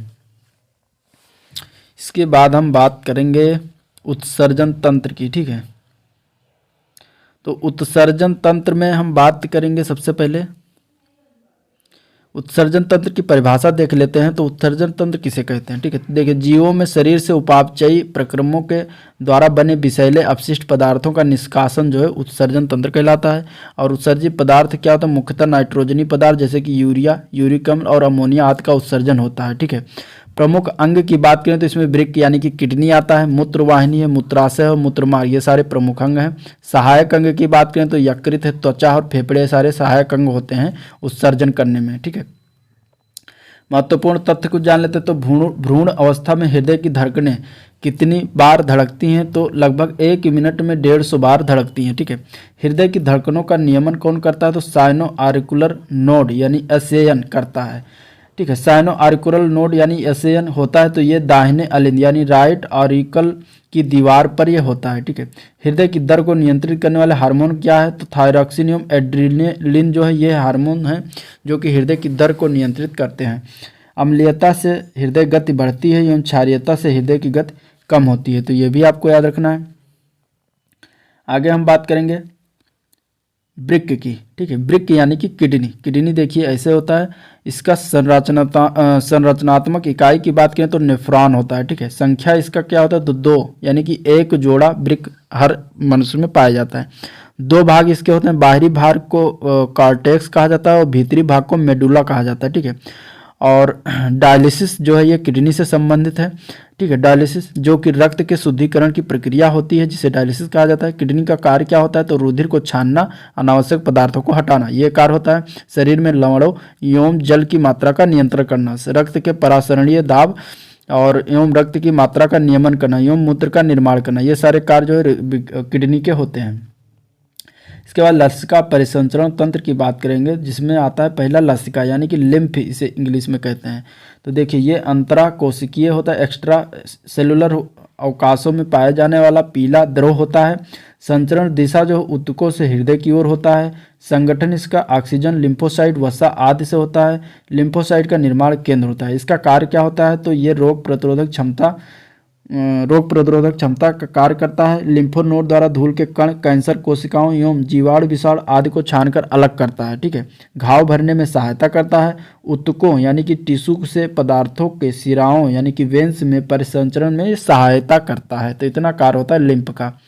ठीक है, ब्रिक हो गया। अब आगे हम बात करेंगे नेफ्रॉन्स की। ठीक है, जो कि किडनी की संरचनात्मक इकाई होती है, तो उसके बारे में हम जानेंगे। ये देखिए चित्र में दिखाया गया नेफ्रॉन्स कहाँ पे उपस्थित होता है। ये किडनी का इसे वर्टिकल काट दिया गया है। तो इसमें देखिए ये जो पार्ट है ये नेफ्रॉन्स कहलाता है ये। ठीक है, यहाँ पे उपस्थित होता है। कोर्टेक्स की बात करें तो ये बाहरी वाला भाग ये कोर्टेक्स होता है। और मेडुला की बात करें तो ये चीज़ ये सारी ये मेडुला कहलाती है अंदर, इंटरनल पार्ट।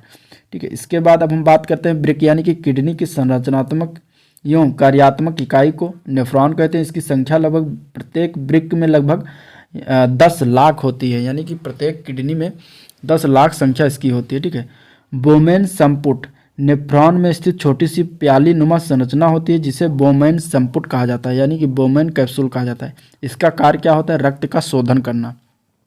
ठीक है, इसके बाद हम बात करेंगे विभिन्न जंतु एवं उनकी उत्सर्जन प्रक्रिया। तो एक कोशिकीय जीव जो होता है विसरण द्वारा होता है, और सिलेंट्रेटस से जो है सीधे कोशिकाओं से उत्सर्जन प्रक्रिया होती है। चपटे क्रिम से जो है ज्वाला कोशिका से होती है उत्सर्जन प्रक्रिया। एनिलिडा संघ जो होता है वो ब्रिक द्वारा यानी कि किडनी द्वारा उत्सर्जन की प्रक्रिया होती है। और कशेरुकी जो है वो भी किडनी द्वारा उत्सर्जन प्रक्रिया करते हैं। ठीक है, इसके बाद हम बात करेंगे उत्सर्जन में सहायक अंग। तो उत्सर्जन में सहायक अंग जो है वो पहला लीवर यानी कि यकृत। देखिए यकृत का ये चित्र बना हुआ है।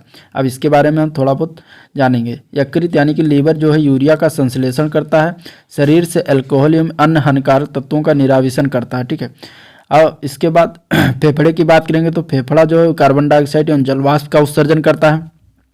त्वचा जो होती है वह नाशक लवण एवं यूरिया आदि को पसीने के माध्यम से बाहर निकालती है। ठीक है, इसके बाद अब हम बात करेंगे मानव मूत्र यानी कि यूरिन के बारे में कुछ बातें देख लेते हैं जो कि एग्जाम में पूछा जाता है। तो इसका संगठन जो है वो जल 95% इसमें पाया जाता है। यूरिया का होता है 2.6%। लवण इसमें जो पाया जाता है वो होता है 2%। क्रिएटिनिन इसमें 0.3% पाया जाता है। यूरिक अम्ल की बात करें तो इसमें बहुत सूक्ष्म मात्रा होती है। मात्रा इसकी कितनी होती है, तो लगभग 1.5 लीटर प्रतिदिन उत्सर्जित होता है। इसका पीएच मान जो होता है वो 6 होता है, जो कि हल्का अम्लीय होता है। ठीक है, औसत निर्माण प्रक्रिया की बात करें तो ये लीवर में निर्माण होता है यूरिया का, और इसके बाद किडनी में आता है। यहाँ पे अल्ट्रा फिल्ट्रेशन के द्वारा मूत्र के माध्यम से निकलता है यूरिन। तो ये हो गया। अब तंत्रिका तंत्र के बारे में हम लोग देखेंगे। ठीक है, तो देखिए तंत्रिका तंत्र जो है कार्य इसका क्या है, तो शरीर की सभी क्रियाओं का नियमन एवं नियंत्रण करना। ठीक है, इसकी इकाई की बात करें तो न्यूरॉन या फिर तंत्रिका कोशिका यानी कि शरीर की सबसे लंबी कोशिका है। ठीक है, ये सूचना देती संदेश विद्युत आवेगों के रूप में प्रसारित करती है। ठीक है, इसके बाद बात करेंगे तंत्रिका तंत्र के भाग। देखिए 3 भाग हैं इसके मेन रूप से। पहला है परिधीय तंत्रिका तंत्र। ठीक है, यानी कि पेरिफेरल नर्वस सिस्टम। कपाल एवं मेरुरज्जु तंत्रिकाएं यानी कि क्रेनियल एंड स्पाइनल नर्वस, ये जो है ये पहला हो गया। दूसरा बात करें तंत्रिका तंत्र तो केंद्रीय तंत्रिका तंत्र यानी सेंट्रल नर्वस सिस्टम, जिसमें आता है मस्तिष्क और मेरुरज्जु यानी कि ब्रेन और स्पाइनल कॉर्ड आता है। तीसरा प्रकार की बात करते हैं तो इसमें स्वायत्त तंत्रिका तंत्र की बात, इसमें ऑटोनॉमिक नर्वस सिस्टम आता है। इसमें होता है अनुकंपी तंत्रिका तंत्र यानी कि सिंपैथेटिक नर्वस सिस्टम, और परानुकंपी तंत्रिका तंत्र। 2 टाइप के इसमें आते हैं। ठीक है, तो इस तरीके से 3 भाग तंत्रिका तंत्र के हो गए। अब हम बात करेंगे मस्तिष्क के बारे में यानी कि ब्रेन के बारे में। ठीक है, ब्रेन का वजन जो होता है लगभग 1400 ग्राम होता है। इसका कार्य क्या होता है, सोचना, हृदय गति का नियंत्रण करना, शरीर का संतुलन आदि ये ब्रेन का कार्य होता है। अस्थियों के खोल जो है क्रेनियम द्वारा सुरक्षित होता है। मस्तिष्क का सबसे बड़ा भाग जो होता है उसे सेरिब्रम कहा जाता है। मस्तिष्क का लगभग 80% ये भाग होता है। मुख्यतः इसके 3 भाग होता है, अग्र मस्तिष्क, मध्य मस्तिष्क और पश्च मस्तिष्क, ठीक है। अब मस्तिष्क के भाग देखेंगे तो देखिए ये फोटो में बना हुआ है फोर ब्रेन, मिड ब्रेन और हिंड ब्रेन, ठीक है। फोर ब्रेन यानी कि अग्र मस्तिष्क और ये मध्य मस्तिष्क और पश्च मस्तिष्क। अग्र मस्तिष्क की बात करें तो इसमें 2 होते हैं, सेरिब्रम और डायनसेफलॉन, ठीक है। ये 2 जो है अग्र मस्तिष्क में पाए जाते हैं। डायनसेफलॉन में थैलेमस और हाइपोथैलेमस ये दोनों टाइप पाए जाते हैं। मध्य मस्तिष्क में क्या क्या होता है तो कार्पोरा क्वाड्रिजेमिना और सेरिब्रल पेंडुकल ये 2 मध्य मस्तिष्क में पाए जाते हैं। पश्च मस्तिष्क में सेरिबेलम और मेडुला ऑब्लांगेटा ये 2 टाइप के पश्च मस्तिष्क में पाए जाते हैं, सारे होते हैं, ठीक है। अब मस्तिष्क में बात करते हैं जो चीज़ें पाई जाती हैं तो हाइपोथैलेमस के बारे में जान लेते हैं। हाइपोथैलेमस जो होता है वो संवेगात्मक क्रियाओं का नियंत्रण करता है, हार्मोन्स का नियंत्रण करता है, ताप का नियंत्रण करता है, भूख प्यास प्यार घृणा आदि का नियमन जो है ये हाइपोथैलेमस द्वारा होता है, ठीक है। अब एक सेरिब्रम होता है जो कि ये क्या करता है तो ये ऐच्छिक क्रियाओं का नियंत्रण करता है, स्मरण क्षमता इसमें होती है, चिंतन विश्लेषण समन्वय आदि इसी में सारे होते हैं, और बुद्धिमत्ता जो कि सेरिब्रम में होता है, ठीक है। इसके बाद हम बात करेंगे मेडुला ऑब्लांगेटा की। मेडुला ऑब्लांगेटा जो है ये पश्च मस्तिष्क में पाया जाने वाला भाग है और ये इसके द्वारा श्वसन, उपापचय, भोजन का निगलना, उल्टी, हृदय स्पंदन यानी कि हार्ट बीट, खांसने छींकने आदि का नियमन ये सारा मेडुला ऑब्लांगेटा द्वारा होता है, ठीक है। एक पार्ट है सेरिबेलम जो ये क्या करता है तो ये शरीर का संतुलन बनाता है और ऐच्छिक पेशियों के संकुचन पर नियंत्रण करता है, ठीक है। इसके बाद हम बात करेंगे थैलेमस की। थैलेमस जो है ये ठंडा गर्म दर्द आदि को पहचानता है, ठीक है। एक होता है कार्पोरा क्वाड्रिजेमिना जो कि ये देखने व सुनने की क्षमता को प्रभावित करता है, यानी कि ये इसका काम है। तो ये हो गए मस्तिष्क के कार्य। अब हम बात करेंगे स्पाइनल कॉर्ड की, ठीक है। स्पाइनल कॉर्ड यानी कि इसको हिंदी में मेरुरज्जु कहते हैं। स्पाइनल कॉर्ड जो है ये इसका कार्य क्या होता है तो मस्तिष्क से आने जाने वाले उद्दीपनों का संवहन करना, शरीर में प्रतिवर्ती क्रियाओं का नियंत्रण करना, ठीक है। प्रतिवर्ती क्रियाएं कौन कौन सी होती हैं तो अनुबंधित और अबंधित होती है। इसके खोज कौन थे तो मार्शल हॉल थे। उदाहरण की बात करें तो कील पर पैर पड़ने पर तुरंत पैर का पीछे लेना, ये स्पाइनल कॉर्ड की प्रक्रिया द्वारा होता है। आगे बात करेंगे स्पाइनल नर्व्स। स्पाइनल नर्व्स जो है ये मेरुरज्जु से जुड़ी तंत्रिकाएं होती हैं, यानी कि स्पाइनल से जुड़ी तंत्रिकाएं होती हैं। इसकी संख्या कितनी होती है 31 जोड़ी होती है, ठीक है। इसका कार्य क्या होता है हाथ पैरों की पेशियों, त्वचा, ज्ञानेंद्रियों आदि को मेरुरज्जु से जोड़ना इसका मेन कार्य होता है, ठीक है। परीक्षा की दृष्टि से बात करें तो नॉर एड्रेनलिन नामक रासायनिक द्रव्य है, ये क्या है तो न्यूरोट्रांसमीटर होता है, ठीक है। न्यूरॉन क्या है तंत्रिका तंत्र की इकाई होती है, तंत्रिका ऊतक की इकाई होती है न्यूरॉन, ठीक है। तंत्रिका कोशिकाओं के अक्ष तंतु यानी एक्सन्स और ड्राइट्रंस के बीच संपर्क बिंदु क्या कहता है तो युग्मानुबंध या सिनेप्सस ये इसको कहते हैं, ठीक है। इसके बाद हम बात करेंगे परिधीय तंत्रिका तंत्र की। परिधीय तंत्रिका तंत्र में जो है होता है कपाल तंत्रिकाएं, ठीक है। कपाल तंत्रिकाएं यानी कि मस्तिष्क से जुड़ी हुई तंत्रिकाएं होती हैं। इसकी संख्या कितनी होती है तो 12 जोड़ी होती है। इसका कार्य क्या होता है पहली, दूसरी और 8वीं जोड़ी संवेदी होती हैं, ठीक है। शेष मिश्रित यानी संवेदी या चालक होती हैं। आगे हम बात करेंगे इसमें स्वायत्त तंत्रिका तंत्र की, ठीक है। स्वायत्त तंत्रिका तंत्र में अनुकंपी तंत्रिका तंत्र आता है। इसका कार्य क्या होता है श्वेत ग्रंथियों का स्राव करना, आंखों की पुतलियां फैलाना, हृदय स्पंदन को तेज करना, रक्त में शर्करा बढ़ाना, लार ग्रंथियों का स्राव कम करना, बाल खड़े होना आदि इसके कार्य में आते हैं। इसके सामूहिक प्रभाव से भय, पीड़ा, क्रोध आदि की अनुभूति होती है, ठीक है। परानुकंपी तंत्रिका तंत्र के कार्य क्या होते हैं तो आंखों की पुतलियां सिकोड़ना, लार के स्राव को बढ़ाना, मूत्राशय के पेशियों में संकुचन करना, आंतरीय भित्ति में संकुचन करना, पाचक रसों में वृद्धि करना। इसके सामूहिक प्रभाव से आराम एवं सुख की अनुभूति होती है।